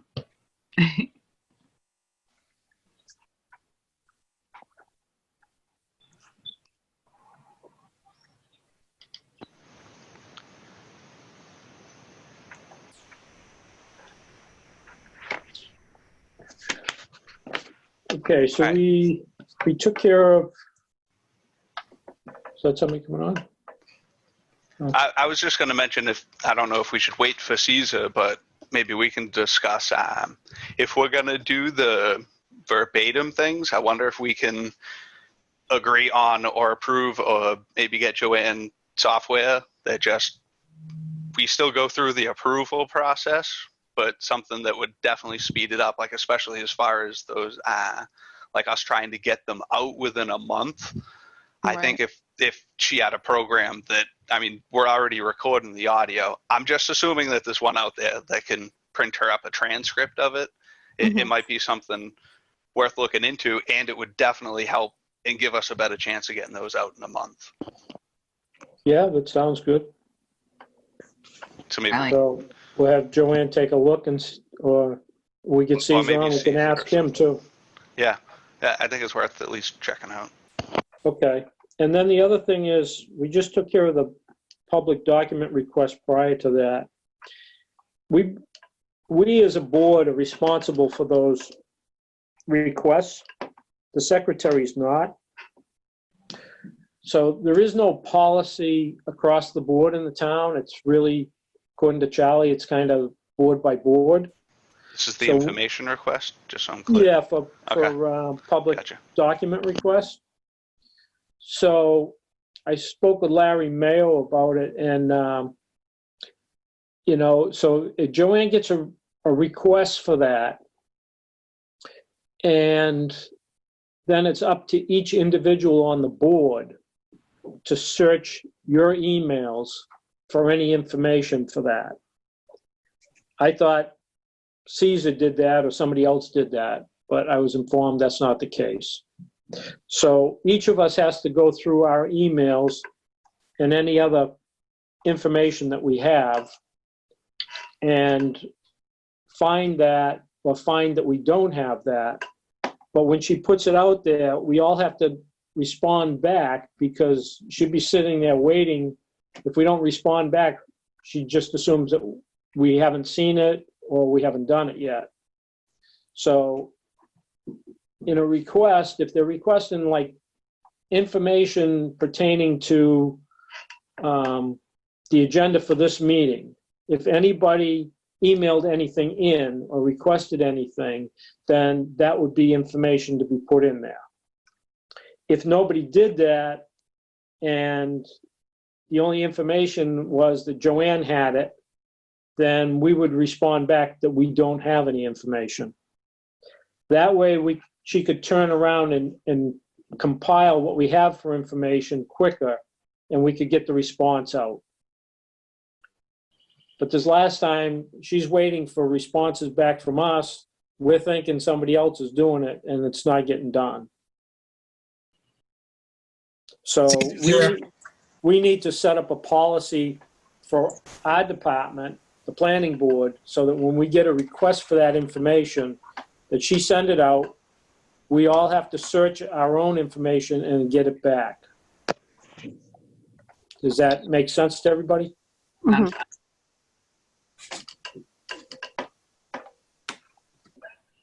Can you guys hear me? Yes. Sorry, my computer was updating and it did not go fast enough, and it took like 10 minutes for my computer to turn back on. What do you have, a slow computer? I know, the IT guy doesn't get everything he wants. Okay, go ahead, Caesar. All right, so I guess I'll give an update on a few things. One, the digital file submissions. I plan on reaching out to another forms company tomorrow just to get the specifics of the PO I'm trying to submit to replace the one we currently have, just because the one we currently use does not allow for fluid sending of files. The program I'm looking at will allow us to pretty much use one form for multiple departments, as opposed to the other system would require us to create different forms to every department. So I did not think that was effective. So tomorrow I'm hoping to get in touch with them to get the final questions I have, I need answers for from them. So hopefully next week we should be able to go live with it. As for the laptop, I did talk to our hardware and software provider. I don't know if the Board of Selectmen has talked about it. I'm just here to give you guys what the cost would be for it. I don't know if Charlie wants a comment as to whether they approved it or not, whatever is required. But we're looking at about $1,200 for the laptop. Oh, we were refurbing one. How about a refurbished one? No, I thought that was the discussion. I thought that you had mentioned that there was one that could have been available to us. I thought that was So where we were at. I thought that too before. That's what I thought. Yep. So that was the plan, to get to use the old COA director's laptop. The problem was, because of COVID, we've had to reassign devices to people and move things around. And that's obviously still a problem. So that this is, if you guys want something now, we can. No, we're not necessarily looking for something right now. I mean, we're trying to be proactive and get ready for what's coming. And like I said, once all this is over and, we get devices back, as people going back in the office, those options open up again. Obviously, whatever those options are, I don't know yet. Right. But because of COVID, we've had to pretty much scurry around any devices we had. Even devices that I put out of commission, I've had to pretty much refurbish to get back out on production. So, like I said, all right, so Charlie just commented the selectmen were okay with the planning board purchasing one. So like I said, if you guys do want to purchase one, that's completely up to you. I can get an official quote. If you guys do want to wait to see what's available in the coming months, we can also do that. So it's really up to you guys. I'd like to have it for Joanne, but I think for the $1,200 versus it seemed like negligible amount of money for the refurb one, if there is not a rush, I'd say we wait.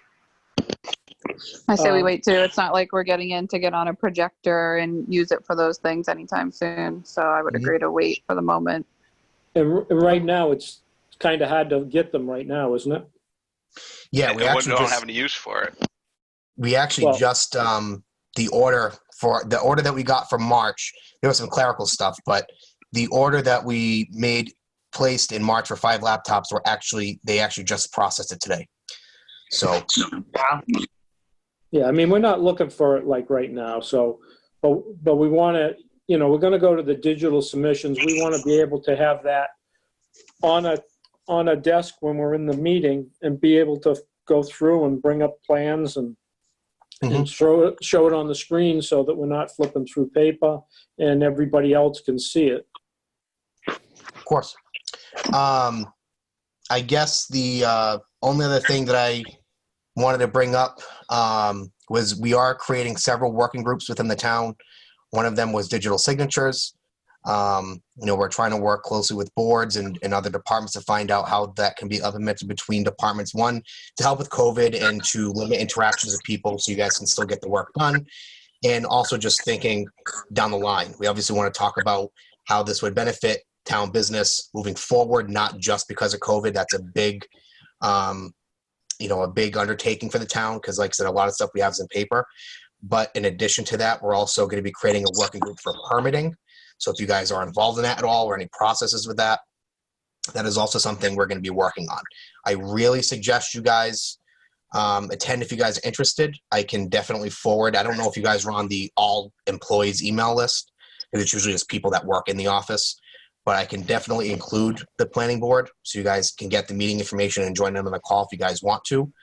Okay.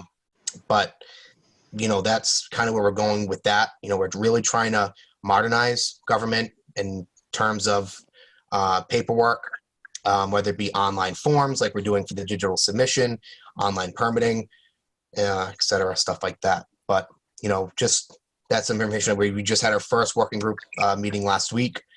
I got a lot of feedback, so I'm hoping to have another meeting within the next week or two once I get more responses from the survey sent out, and I'll be more than happy to forward that to you guys so you guys can add your input as well. But aside from that, that's all I have as far as updates on what's going on. Do you guys have any questions for me? No, as far as the digital submissions, so that's going to be basically the same program that is going to get used throughout the whole town, correct? Correct. So we'll be using that. So so right now, like the police department uses our current form system for public records request. I will be moving that over to this system. Eventually, it won't be immediate because we still technically need this other form system because I need it for GIS. So we can track stuff. I haven't tested it. I'm not saying we need it permanently. I'm saying right now I'm holding on to it because I don't know if that's the only application I can use to get the information I need for other uses for the town. The hope is if the new system I'm looking into can geo-track records, that way when someone's on the field and they're filling out information, if I can pull the information I need to map it, then we'll just move over completely. But right now we're keeping both.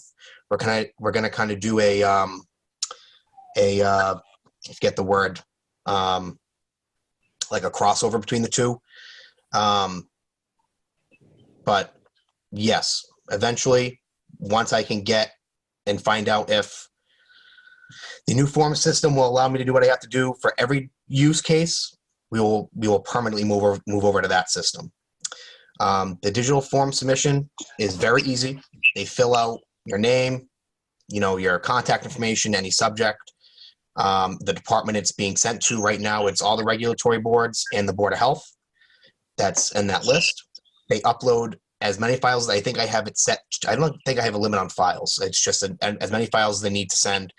And when they submit it, it goes into the form system database in the cloud, and it will send the secretary of that board or whoever you guys designate to receive those files an email with the files attached.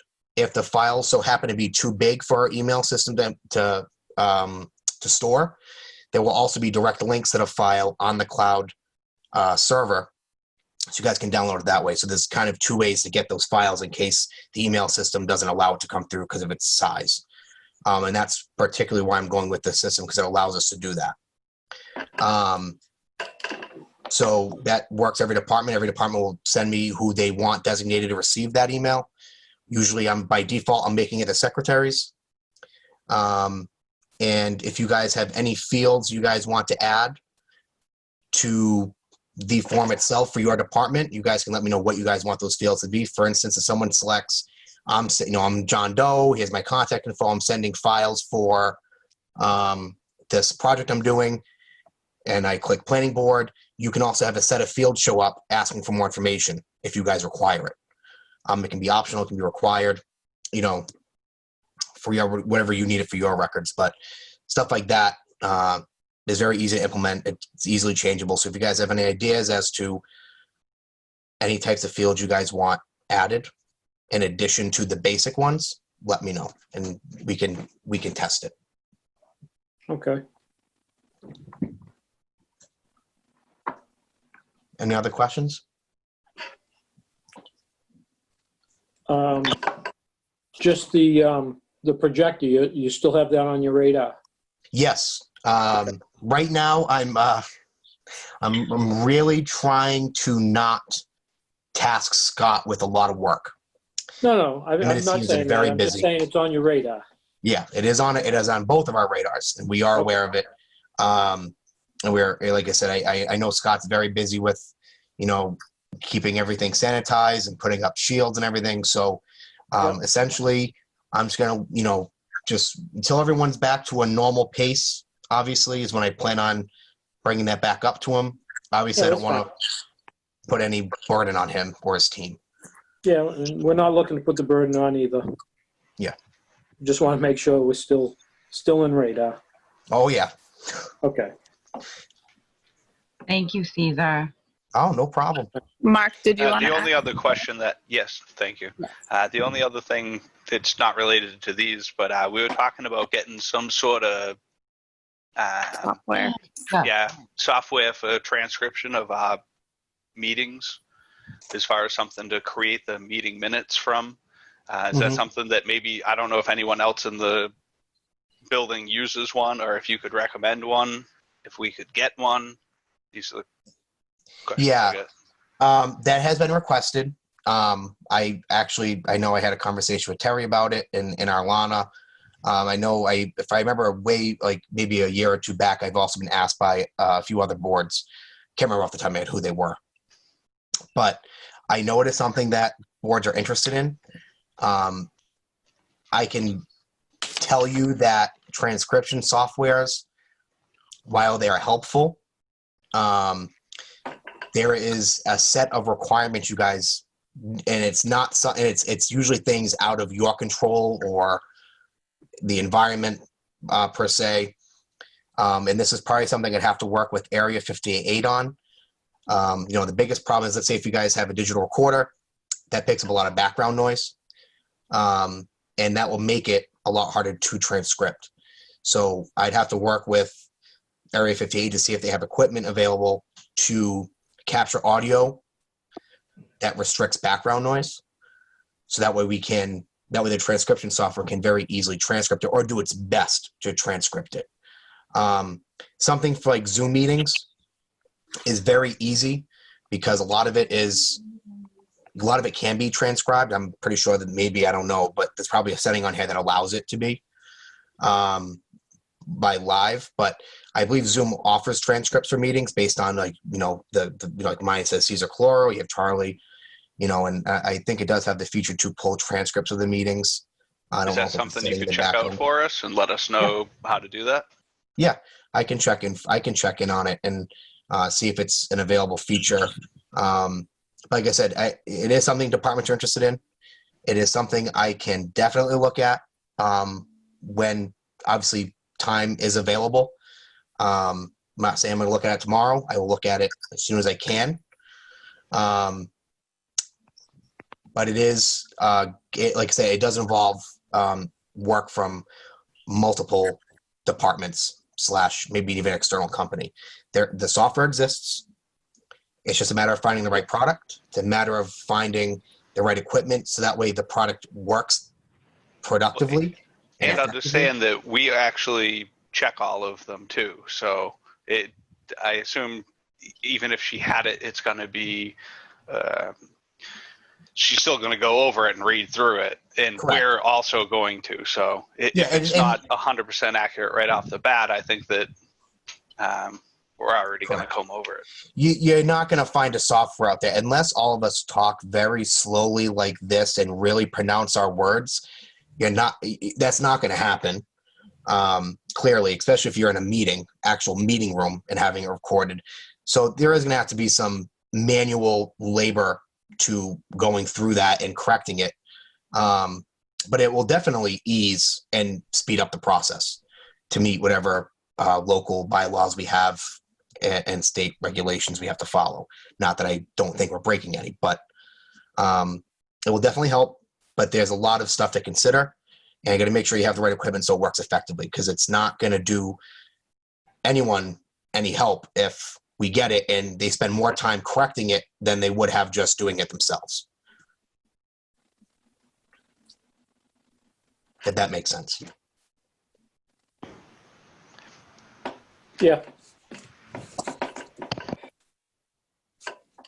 Any other questions or comments?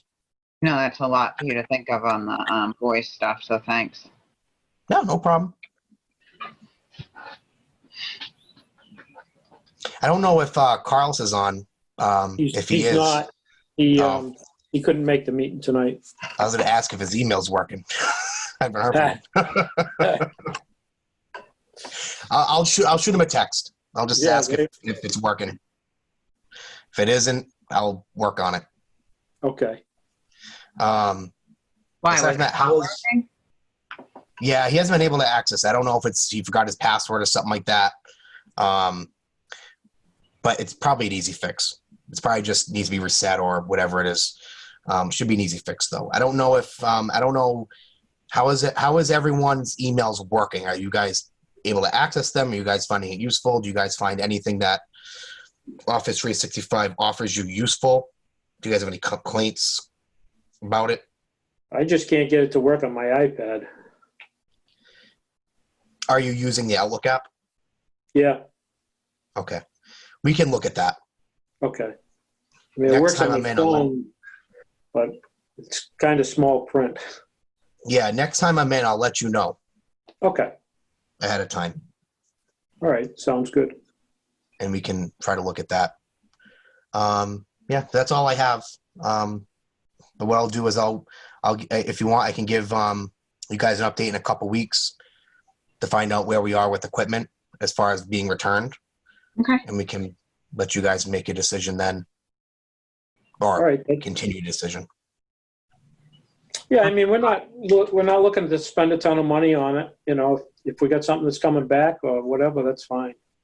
And unfortunately, I do not know, and I'm not going to be the one to say. I understand.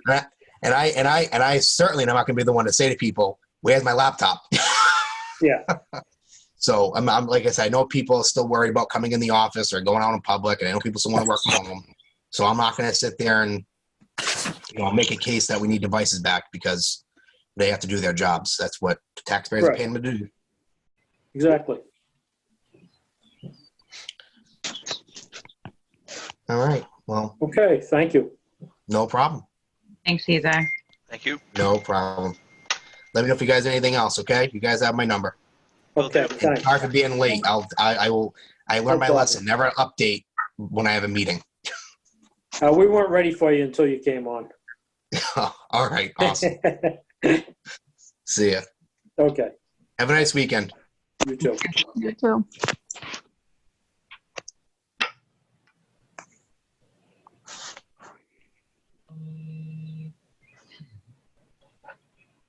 Okay.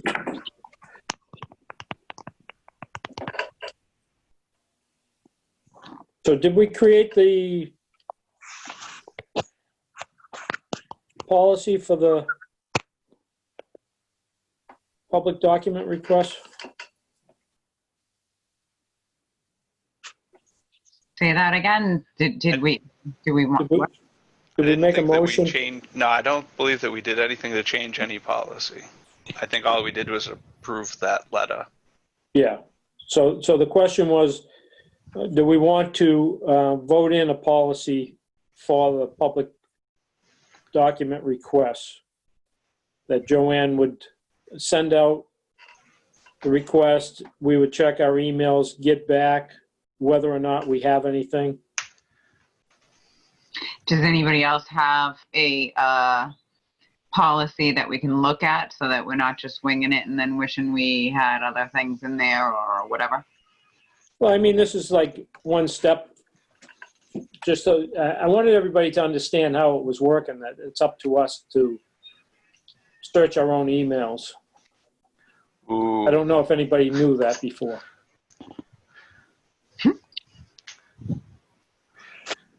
I don't like the sound of that. Well, I mean, really, you just go on there and search whatever the subject is and send over whatever came up.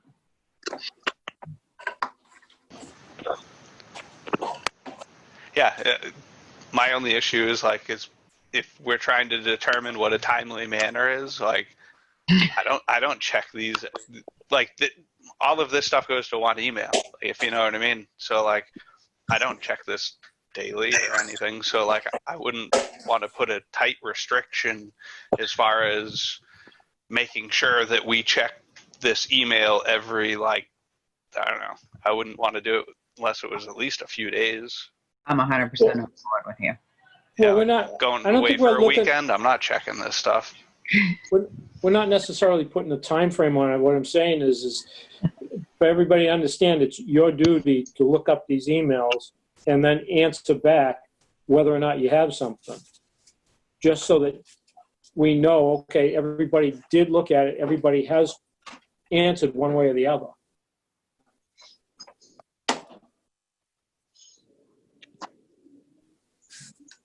Joanne said the public doc request requires a response of 10 business days. So that we would probably have a meeting within that time period. Yeah, but that's from the time the request comes in. So that's like not giving us 10 days to search all our records. Okay. So I guess if there was a public document request, maybe we could be called and left a phone message as well so that we know to check our email. But am I also confused? Are we supposed to be checking our email for some sort of correspondence that not everyone has? Because I think we're all pretty streamlined that everybody knows what everyone has and there's only one group of stuff. So if there is no other communication between us, then nobody has anything to look for, right? Yeah, I mean, that can be the case, but the thing of it is for you to say, I do not have anything is, that's kind of the key.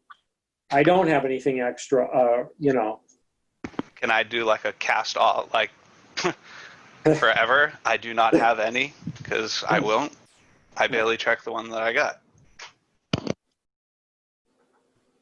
I just don't want to, I'm not going to say that I'm going to check it, and I don't really want to agree to saying that I'm going to check it because I know that I probably won't. So it just seems silly to say, yeah, I'll check it all the time. No, it's only when there is a public document request, and you'd have 10 business Yeah, days. but if the public, if the only way that I knew of the inquiry was through the email, already gone. Like I would know about it, like you're saying, if we had the meeting in between, but I wouldn't even get the email that told me that there was a request. No, I am 100% on board, which is why I said, why wouldn't we add on that we'd get a phone call as well? Because I work and I don't check this every day. Yeah, it might be demanding of Joanne, but a text would definitely be something that I would see or respond to. Yeah, some sort of, even if it was a phone call to the chairman who then reached out and let us know. I don't know.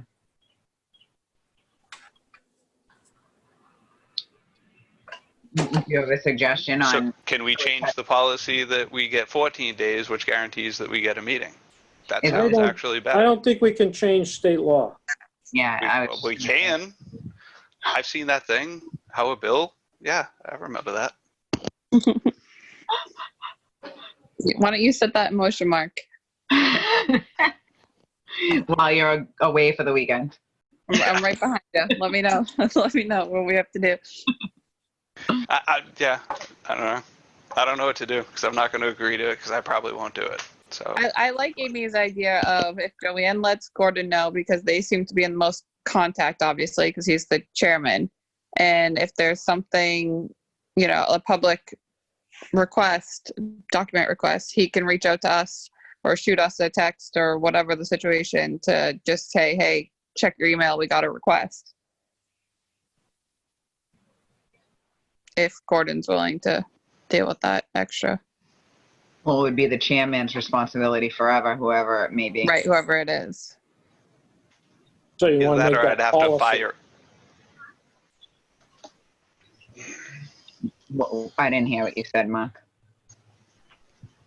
I was just going to say, I just don't see another way to do it other than that, than having a... Or having the clerk make the call.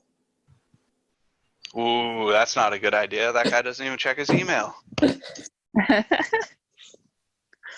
If that's what you guys want, that's fine. We can do it that way. Make a call.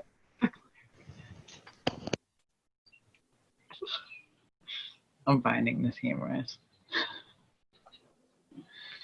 I mean, any one of us can make the call, but if we're talking about setting a policy that lasts forever. Well, it'll last until it's changed. Right.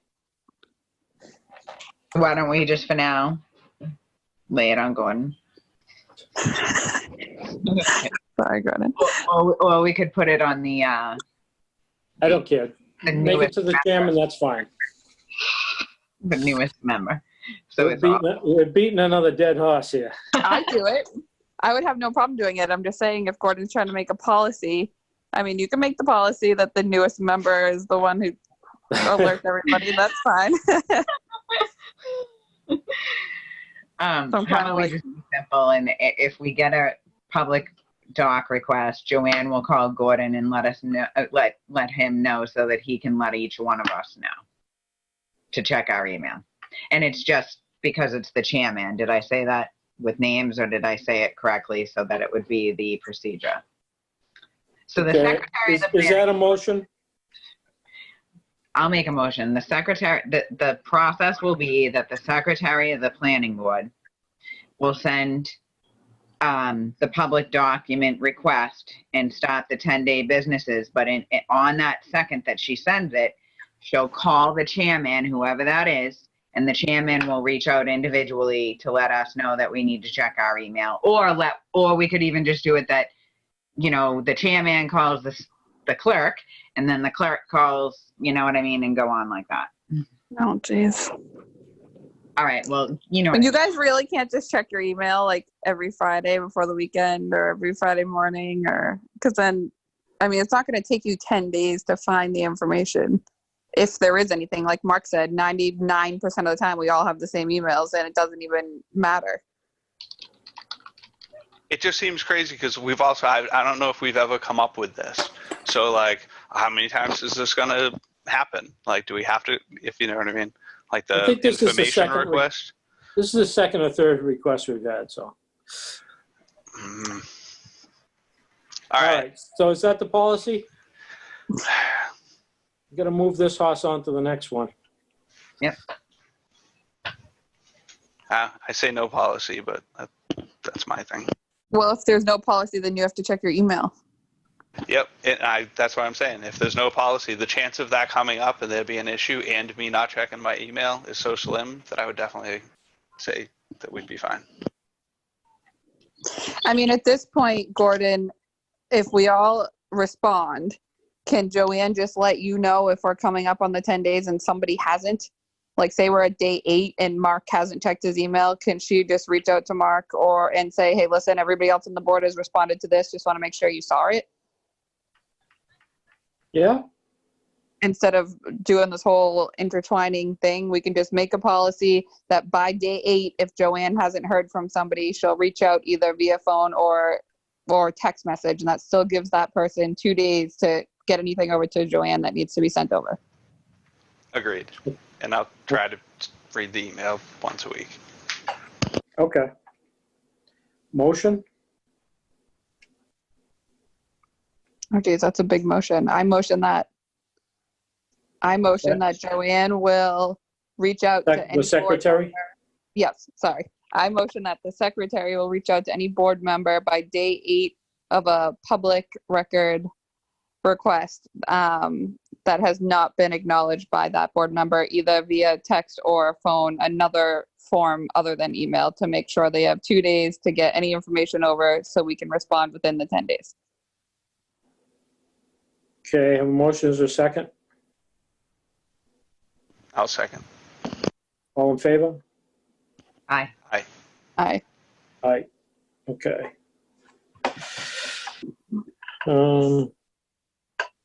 What's the next horse, Gordon?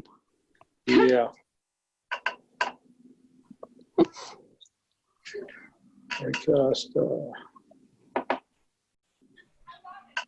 We have an email from DTM Law,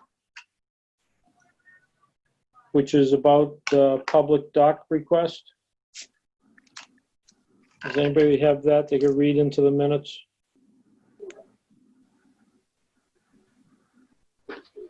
I do. Hold on. Okay.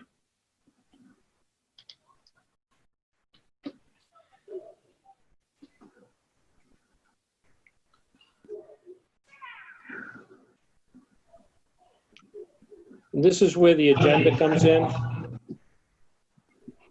The setting the policy so that somebody doesn't take the heat for the stuff not getting done.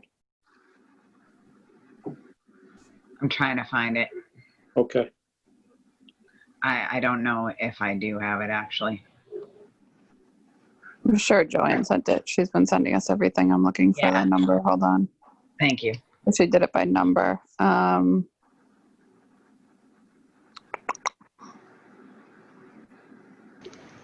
right, so are you looking for the Drohan, Tochio, and Morgan letter? Yep. Okay, I got it here. It is in... It's in the what? It is in the email because I check these all the time. And where did I just see it?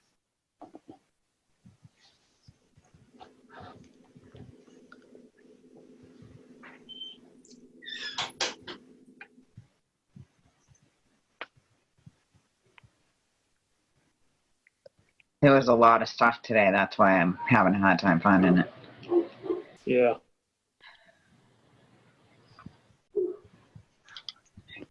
So May 28th, there was the email, public records request. Didn't I already read that? Or did we already read the response? So in the thing, there's two different, she sent us two different PDFs, one for the correspondence and one for the supervisor of public records, but the correspondence is the one. It's in the correspondence. Yeah. I'm confused. Oh, I see.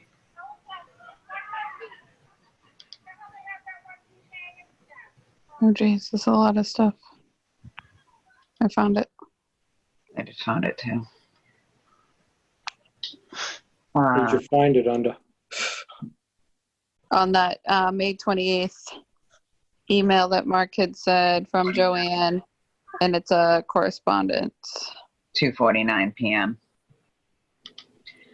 All right, so am I going to read it or what's up? Yeah. So, all right, I'll put it on the screen. Just give me a second. All right. Drawn Torchio and Morgan, PC, attorneys at law, 175 Derby Street, Suite 30, Hingham, Massachusetts. Via email and first-class mail, it was sent. Division of Public Records, 1 Ashburton Place, room 1719, Boston, Massachusetts. pre@secretary.state.mass.us. Its reason is Public Records Request -950 CMR 32.08 parentheses 1 and parentheses appeal to the supervisor. Dear Sir, Madam, I represent, excuse me, Amanda Monti, aka Amanda Merritt, in her individual capacity and as trustee of the party trust, requester, or Monti, pursuant to 950 CMR 32.081. Monti hereby appeals the denial of records to be produced in relation to her May 11, 2020 records request to Joanne Snow, Records Access Officer, parentheses, quotation, Snow, for the Planning Board in the town of Halifax, collectively the requests. A copy of Snow's designation as Records Assessor Officer for Planning Board is attached here too as is Exhibit A. Copies of the request are attached here too as Exhibit B. The request petition for communications between the Planning Board and Board of Selectmen, as well as within the Planning Board in relation to the May 7, 2020 Planning Board agenda. Following the request, Snow required with Monti as to the form of connection to which Monti requested electronic copies. See Exhibit C. However, on May 26, Town Administrator Charlie Seelig stated that the Planning Board did not take any action concerning Monti's requests and suggested that Monti file this appeal. A copy of the denial email is attached here too as Exhibit D. As noted in Mr. Seelig's correspondence, while Ms. Snow is listed as the contact for the Planning Board for document requests, she does not have the authority to specifically respond to these requests. Apparently, the denial email by Seelig is the manner in which the Planning Board is conveying its refusal to provide documents responsive to Monti's requests. No reason for the denial was provided.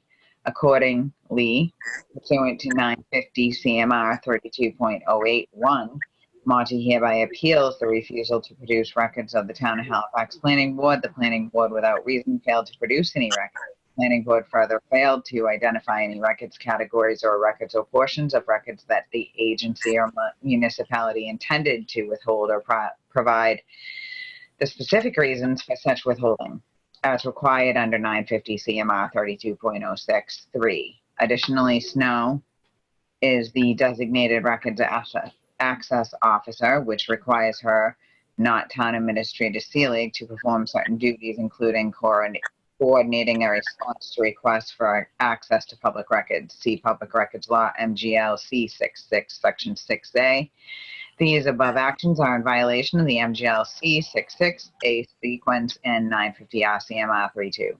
As such, Monti hereby appeals the denial of records by the Planning Board and seeks an order from the supervisor of the Division of Public Records that the Halifax Planning Board is required to provide an immediate response to the request with all responsive documents. B, the cost of any such production is waived. My first thought on this is, did we deny it? Because Well, No, No, it sounds why I like was- they're. because It we sounds didn't like this respond. using the word denial because we just didn't do it. But I also think that we just did, and that should settle the whole thing. Like if the issue is that we didn't do it in time, like I don't really care to entertain that talk. But like we just did it, and I assume that will solve the issue. I would hope so. Because I Well, don't. I also didn't realize, I mean, this is just me. And again, like we've said earlier in the meeting, I'm the newest to the board, but I didn't realize that because the thing she was asking for was stuff that Joanne had sent us, I just assumed that it was going to be sent over to her. So that's my fault. Yeah, well, that's the whole reason for having the policy, for everybody to check their emails, because she doesn't know if you got another email. So But- but it's just if you did. So if you don't get it, then that's fine. You say, I don't have it. And then she knows that you don't, and then she can say, okay, these are the documents we have. But That's Ashley's where it goes. point is right, where like I knew that there was a request for the information. I didn't know that I Me had to do too. anything about it.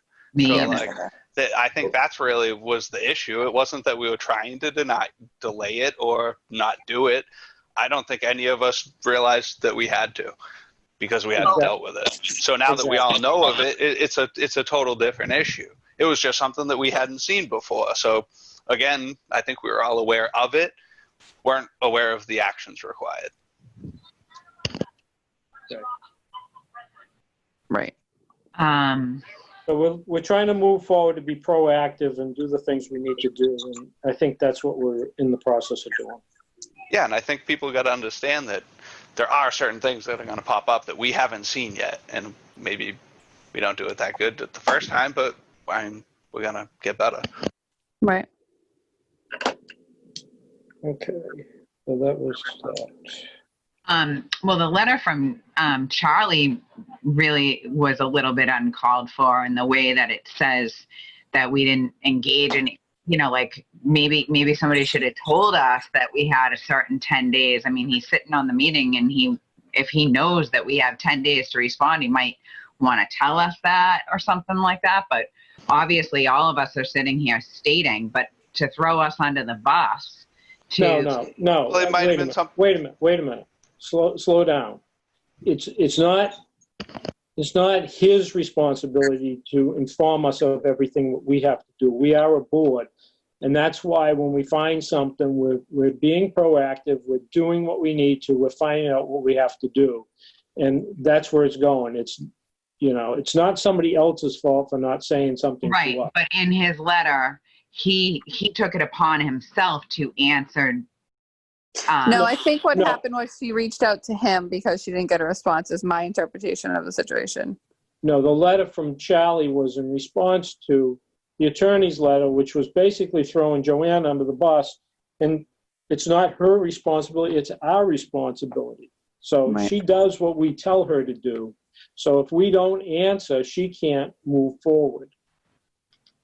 So that's what it's all about. And we're just trying, and I want everybody to understand that we just want to do what we need to do. Right. Well, I think this new way of, I think now that we all know that we have to physically respond, even though we were all in all of those emails, I don't think this will be an issue again. Right. Okay, so moving on. Does anybody have the email request? We have it. I've lost it now.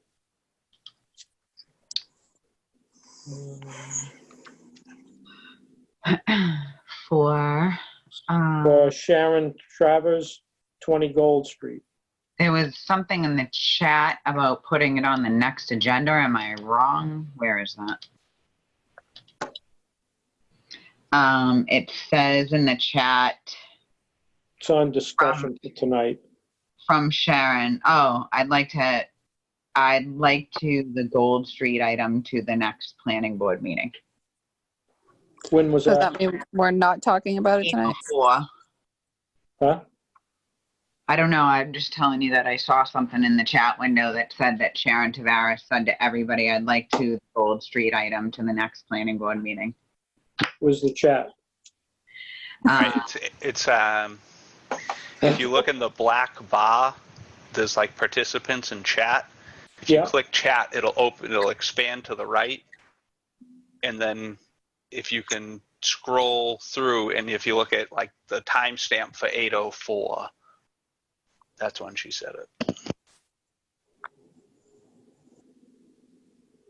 My screen just went black. What? So I have the participants, and then what do I do? And chat. So if you click the chat bubble, which is should be just to the right in between share screen, and then that should expand the window to the right and open up group chat, which is just the text. Okay. And then scroll down. Up. Or up in the, yeah, I guess. Sharon, you're on? Yes, I am. Okay. Are you asked to go to the next planning board meeting? Yeah, if you could put it on the agenda for the next meeting, that'd be great. Okay. Okay.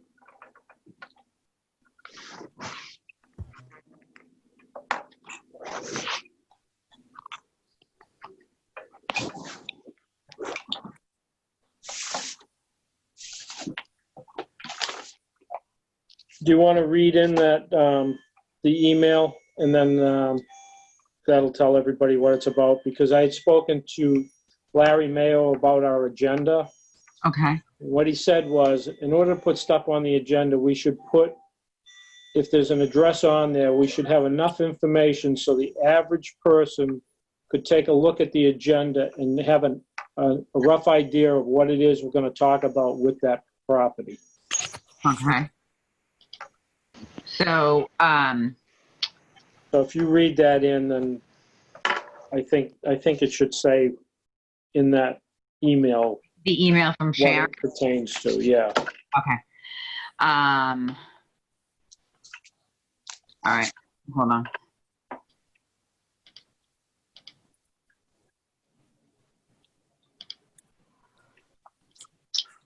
Okay, so, May 28th at 3:12, hold on. I'm trying to get to the bottom of it, sorry. May 28th, 3:02, Sharon Tavares emailed Joanne per our conversation moments ago, just following up via email. Can you please add Alan Diaz to the planning board meetings agenda? It is regarding 20 Gold Street. Could you please confirm receipt of this email? Thank you so much, Sharon Tavares. Joanne said, thanks, Sharon. I'll add Mr. Diaz to the 6-4 agenda. Thanks and have a great weekend. And then June 2nd, hello, Sharon. The chairman for the Halifax Planning Board is requesting that we have more information on the reason for 20 Gold Street to be added.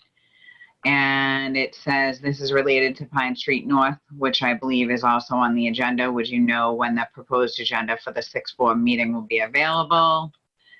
The agenda was just sent to the town clerk to be posted on the website. Please check the town website in a couple of hours and it will be posted. Hi, Joanne. Can I please request copies of the correspondence regarding the 2 agenda items listed below? 11 A Street, Maria Senior Butter, and email to Amy. What is that? Anything to do with it? Oh, that's also from her. Email to Amy Troops 52120 from Larry Costa. Request to be added to next agenda regarding questions on Pine Street North and Paradise properties. Thanks in advance, Sharon Tavares. I think I nailed it, all of it. Does everybody follow? It was a little backward. Yeah, well done. What was Paradise Properties? So the 2, all right, so it says, hi. It says, hi, Joanne. This was at 8:19 this morning.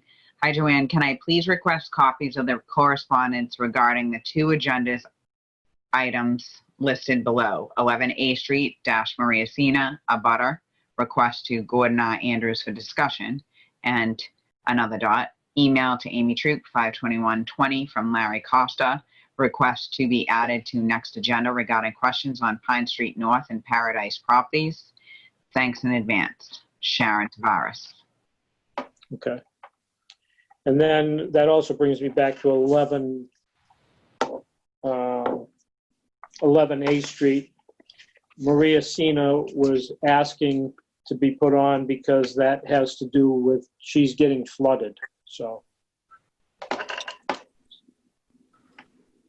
Yeah, as far as things that are on the agenda, I remember like a couple meetings ago or whatever, we had a couple things that were just addresses that didn't have like any text or anything. And like realistically, every time that we've ever had a discussion, either somebody called and requested or we requested someone to come in. So like as far as that goes, I think the agenda should be clear. And certainly we shouldn't be discussing anything without first contacting the owner of the property and letting them know that we're going to be discussing it. So those things should always be clear. Well, the way it is, and this is what Larry Mayo had conveyed to me, is you can put those items on there, but it has to say what it's about. You don't have to notify the owner of the property, because when it goes on the agenda, that's the notification. It seems like we shouldn't do that in practice, though. Wait a minute. It seems like that should be the way it is, but that's the legal aspect of it, if you will. So I'm not saying that's the way we should do it, but when that goes on the agenda, that is putting the public at notice. And I agree, there should be something on there so that people understand what it is. And that's way different. Letting the public know, but letting the property owner know we have a much greater responsibility to the property owners and the people who live in town to let them know that these things are going to be discussed. As far as the public, I agree that the notice and the posting of the agenda works for the public, but for the actual people, we shouldn't be discussing their property without them, ever. I've seen the practice happen a lot, though. It's sad. That's what I mean. Like, that's like a bad thing, right? Like, we shouldn't be like talking about stuff without them here for any reason, really. Unless they don't show up, of course, which we've had that. But we should definitely be notifying them.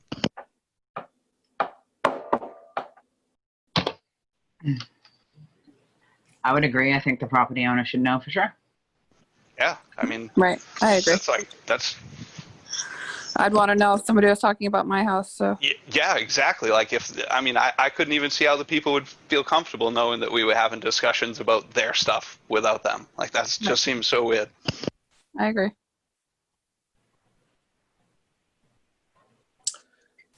So if that's the way you want to do it, that's fine, but somebody's going to have to notify the people. Yeah, but it always has happened, other than the last times. No, it does not. No, it hasn't.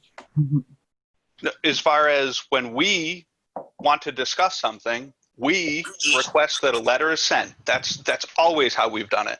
Anytime that we've decided. Yeah, that's what I'm saying. When it's us. Yep, right. Exactly. Every time. This is when other people are requesting. I remember going to a meeting in Plimpton, not knowing about a property having to be, the owner was not notified. It was my client. Yeah, so definitely, even if like a abutter is complaining about a piece of property or wants to know, like the owner of that piece of property should definitely be notified before it gets on the agenda. They need enough time to react. That's how I would feel. But no, I'm just gonna play devil's advocate with you, Mark. Like the gentleman who called about, I know this is industrial, but he had the noise complaint. Do you feel like the first time around people should have the floor to be able to come in and voice their concerns to us without feeling like they're going to be attacked by the property owner, and see if there's a way we can help without there being a conflict? I think we did the correct thing there where we We told let the him come guy in like, first. hey, we'll let you talk, but we're not going to do anything until Right, we hear, until- so again, I think that's what we did. We're not going forward with this Right. until we No, I notify agree the with owner that. I yeah. just wonder if we had called in that business before hearing him out, if it would have been different. I don't want to deter anybody from coming in either because they feel like, oh, well, the planning board's just going to call the neighbor and it's going to be an argument, so I'm not even going to deal with it. Like, I don't want to deter people either is what I'm saying. You know what I mean? So here's the thing. People should be able to come in and talk about it. Doesn't mean we have to act on it until that person's notified. Yeah. Right. That's what I'm saying. All right. Yeah. I would agree with that. You know what I mean? Because, Like, I hey, don't like the get color your of- complaint on record, but we're not going to act on it until we have. We're going Right. to notify the property owner and have them give their side, which is what we did for the noise complaint.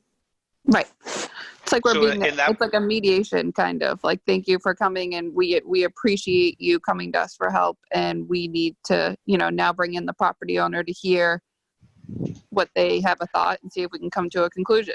Yes, or a I solution. believe on the agenda it should be written that it is a complaint from this person. So the person who is launching the complaint, it should be on the agenda that this person wants to come in a complaint, which should be clear about the piece of property they're complaining about. I think those three things should be on there. The person making the complaint, and the property. I don't know if we should use the word complaint, but I think it would be, right? In all circumstances. It doesn't have to be a complaint. What other thing would they be discussing? They could be coming in and asking a simple question, An inquiry? Yeah. Yeah. So we could use the word inquiry. I'm cool with that. It seems like more likely we'd do complaints. Look, maybe that's why I went with that word, just because it seems like that would probably be the issue. But I'd still be cool with inquiry, but we'd have to put who it is, the fact that it is an inquiry, and then the property involved. Well, if you want to be the police and police that whole thing, that's fine. But that's pretty simple. When somebody requests to come in and talk about a property, they come in and they talk about it. We don't take any action until they could come in and ask us something, and we say, you know what, it's not even our purview. So it's a nothing that comes in, but at least they come in and they get their question answered. It doesn't come under us. Okay. But if they want to be put on the agenda, then that information should be added to the agenda. If that's what they're requesting. If they're requesting to be put on the agenda, that information should be on it. If they just walk in off the street, I'm not saying we turn people away. I'm just saying if they're requesting to be on the agenda, that information has to be there. And what did Larry Mayo say, Gordon? He said you have to have enough of a description so that the average person would understand roughly what they are going to talk about. And he said the agenda is their notice? Yeah, the agenda is the notice to the public. To the public, but not to the property owner. We're having a public meeting, and these are the items that we have. This is what we're going to discuss. That's the public notice. That's why you have to have the agenda posted. But I'm just saying, the only reason it would be on the agenda is if someone requested it or we did. Those are the only two things. So if someone requests it, we tell them that we need this information from them. I don't see why you need a police person or anything. All you need is the person who's contacting and says, hey, can I get on the agenda? You say, yes, but I need these three pieces of information. And then you say, thank you, and I'll see you next meeting. And that's what we're doing right now. No, I don't think I think that there have been times where not all of that information was on the agenda. When? Because I'm telling you, we're moving to do this now. I'm not talking about what we've done in the past. I'm talking about what we're looking to do now. I just spoke with Larry Mayo about this. In the future, we are going to say that if people want to be put on the agenda, we require the information of the person, what their inquiry is, and what the parcel that they are inquiring about is. 3 pieces of information to be on the agenda. Simple as that. What about all these We just had that with Sharon Travers. Called up and asked to go on for 20 Gold Street. Called back and said, we need to have a description of what it is. It has to do with Pine Street North. It's on the agenda. So you're saying it shouldn't be on the agenda? Because they don't own Pine Street, 20 Gold Street. From now on, when they call and want to put on the agenda, I'm saying those 3 things. That's what I've said every time.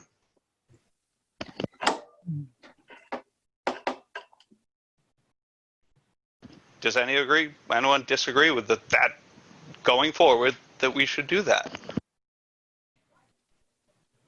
I was thinking that that's what we were talking about. I don't know.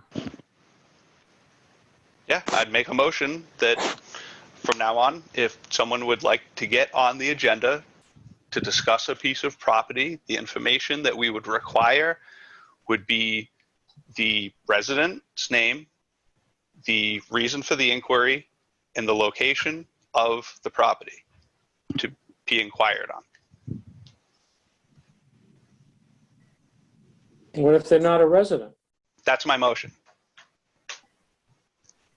Okay, is there a second?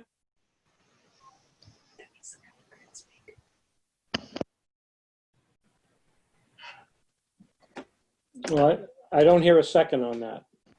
That's fine. If you guys think that we should discuss these things without information.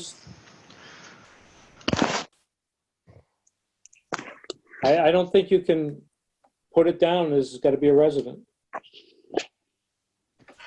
Who else would we entertain the conversation with?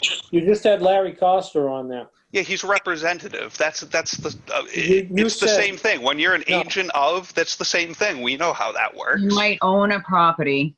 But if you're the agent of the person, it's the same thing. That's how it works. When your attorney talks for you, that's the same thing as you talking. What if you're an owner and you're not a resident? Happens a lot. So that's why I'm up, Okay, we could put Can't we just say their resident. name?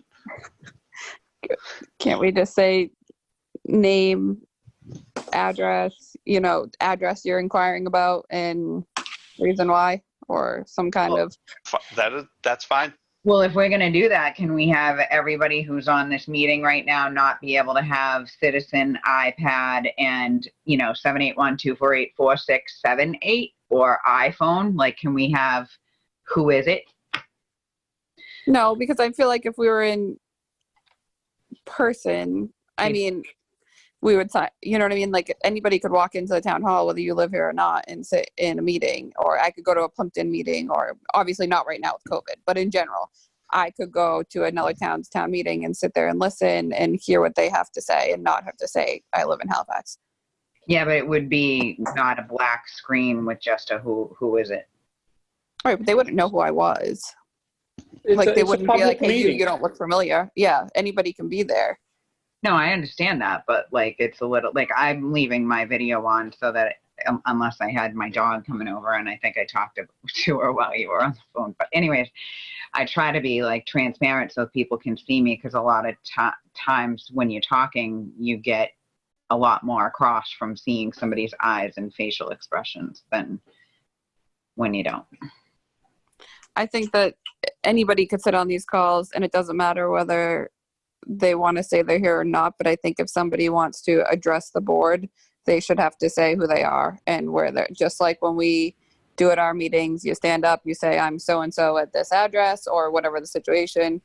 I think that should be the way it should be done right now on the Zoom calls. If somebody wants to, have an opinion, they should state who they are, but anybody can sit on here. I mean, I don't know. I think we're getting off subject a little bit. I think so, because if you're in the public meeting and they're taping it, people are watching it from home, you don't know who's watching. It's a public meeting. That's the way it's supposed to be. It should be open to anybody to watch it. No, it doesn't matter who it is. If somebody wants to speak, then that's a different thing. Then you need to know who's speaking. That's all.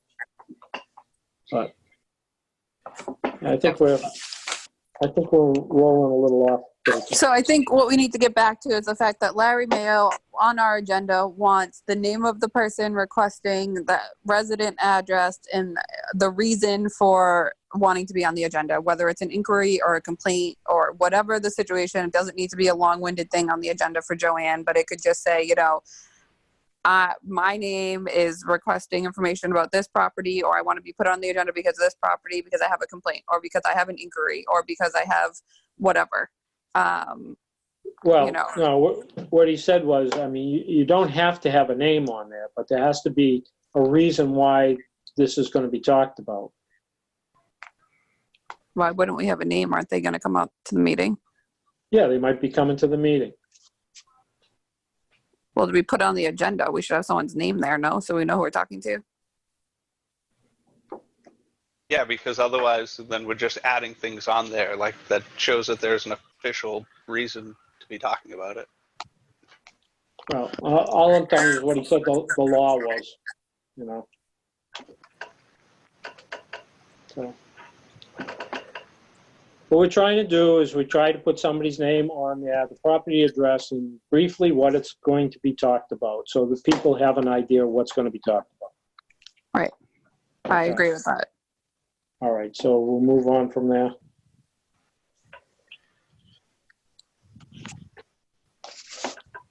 Do we have to motion anything on that? No. I don't think we do.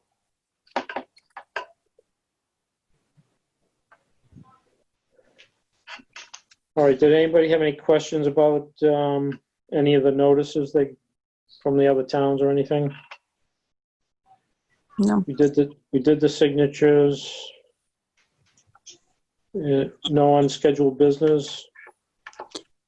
Do we want to put Charlie on the next meeting for a discussion about 167-22, or are we leaving that alone now that we've had the conversation with the selectmen? I just don't want to pass over this because I think he feels like we're passing over his emails, so. Well, all I would ask is, what is the discussion of 167-22? Is that? What's that? I'll get back to his email. Give me a second.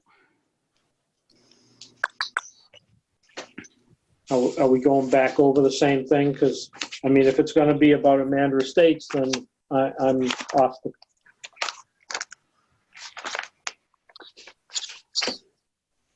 If it's just talk about 167-22, then I'll participate. It seems like it's just going to be to talk about the bylaw. He said, Dear Halifax Planning Board, on May 14th, I wrote to the members of the planning board indicating that I would willingly to discuss Halifax Chapter 167-22 with any of the individual members of the planning board or at a meeting of the planning board. I did not receive a response, which I understand is the planning board's right.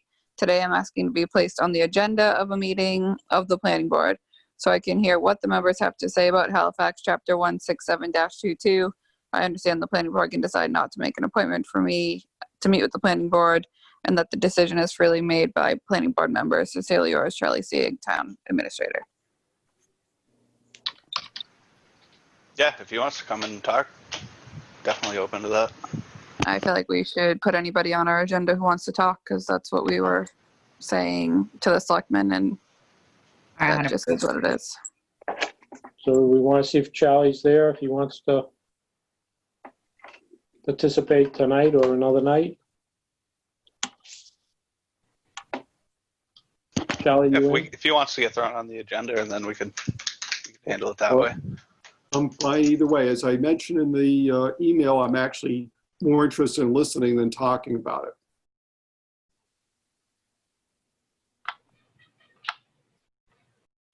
So let's put Charlie on the next agenda for the next meeting, so that we can. We do have a full agenda next meeting.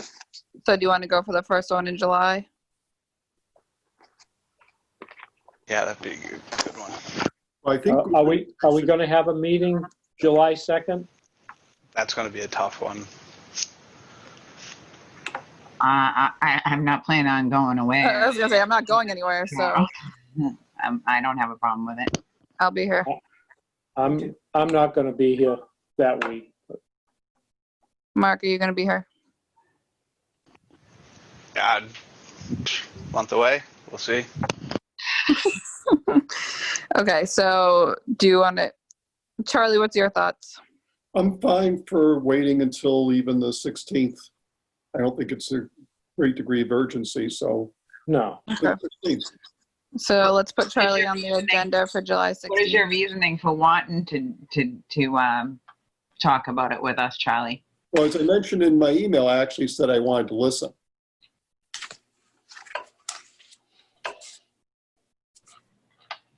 Okay. So I would think that if that's the case, then people need to think about what it is they want to discuss and be ready for that. Sounds good. Yep.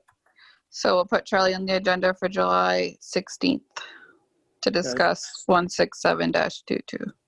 Okay. Do you have a time you prefer? I'm here tonight. Try the veal. We have a hearing for 7:30, so for the bylaws. Yeah, no, I know. I mean, seriously. You're gonna be sitting in that same seat, is that what you're saying? Yeah, I'm not going anywhere either. So do we want to do Charlie at like 7 before the hearing? That'd be fine. Does Joanne have that? I'm sure she does. She's like always a step ahead of us, so Okay. she's got it. She's also saying there was a meeting minutes request from Gordon C. Andrews that we may have went Missed. over. Yeah, we might have missed it. Let me go back. All right. Seeing it was a request from my son, I'll let somebody else do it. All right, so let's see. Let me find it. It was number 11.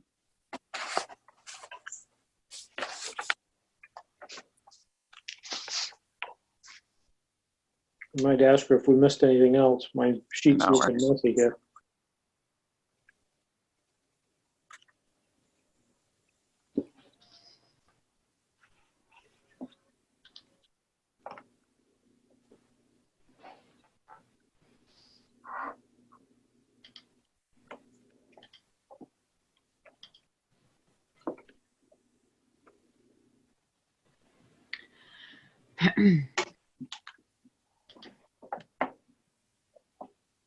Are you putting the email up on the screen, Amy? Oh, sorry. No, you don't have to. I just thought that's what you're doing. I can. You want me to? Or I could just read there's a whole like email back and forth, but what he's looking for in Joanne's, I'll find he's it. looking for 9/5/19, at least the draft, because I think that was the one you guys were talking about verbatim. Oh, no. Yep. 11/21/19 and 12/2/19, which both of those have been approved but not signed. So I think she's looking that for us to okay to send him those three. I believe those got amended a few times. That's what took so long on those between the amendments and the correct people. So I have it. Do you want me to put it up now? yeah, if you want to. I just think Joanne's looking for us to say yes, send those to Gordon or no. Okay. So if you guys are okay with the draft of 9/5 going, and then we already approved 11/21 and 12/2, they just weren't signed because obviously. I'm all right with 9/5 going as long as they also know that that is a hearing and it's supposed to be verbatim. Right. She put that it would be a draft, so they would know that that was. I want it to say next to it 9/5/2/19, working on making this verbatim. Please see YouTube. And then send a link. Right.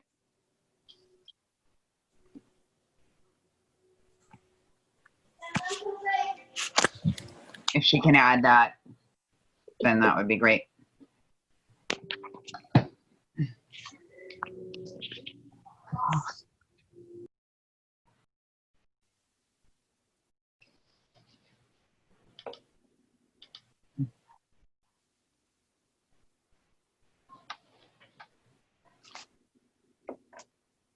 She wants to know if they can be posted to the website or just sent to Gordon. The other two you guys approved, but they just weren't signed yet, but now She can stamp them. you can stamp them. So that shouldn't be an issue going to the website, correct? Yeah, but the September 5th ones still need to be done, so.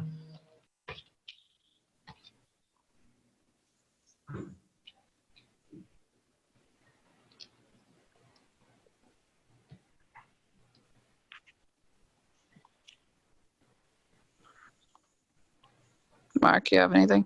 Gordon, anyone? I think we're, do we have anything else? I'd make a motion to adjourn. There's a motion, is there a second? I second. So did you make a motion to send the minutes? Oh, do we have to make a motion? Oh, I didn't know that. All right, I'll make a motion to send the minutes per request of email of Gordon C. Andrews, but adding on the 9/5 draft, as this is just a draft and it needs to be verbatim. To see the meeting, go to YouTube and get the link. Ashley, you want to call for the vote? A second? Oh. Wait, what did you just say? You want me to call second for it? a second? Oh, who seconds? I'll second. Motion. Okay. And then you got to call a vote. All in favor? Aye. Aye. Mark? Aye. No, I know. I'm like, move on to the next motion. There is a motion on the floor. Okay. I second that. Okay, there's a motion seconded, all in favor? Aye. Aye. See you on the 18th, everybody. Yep, good Thank job, you. everyone. All right, bye.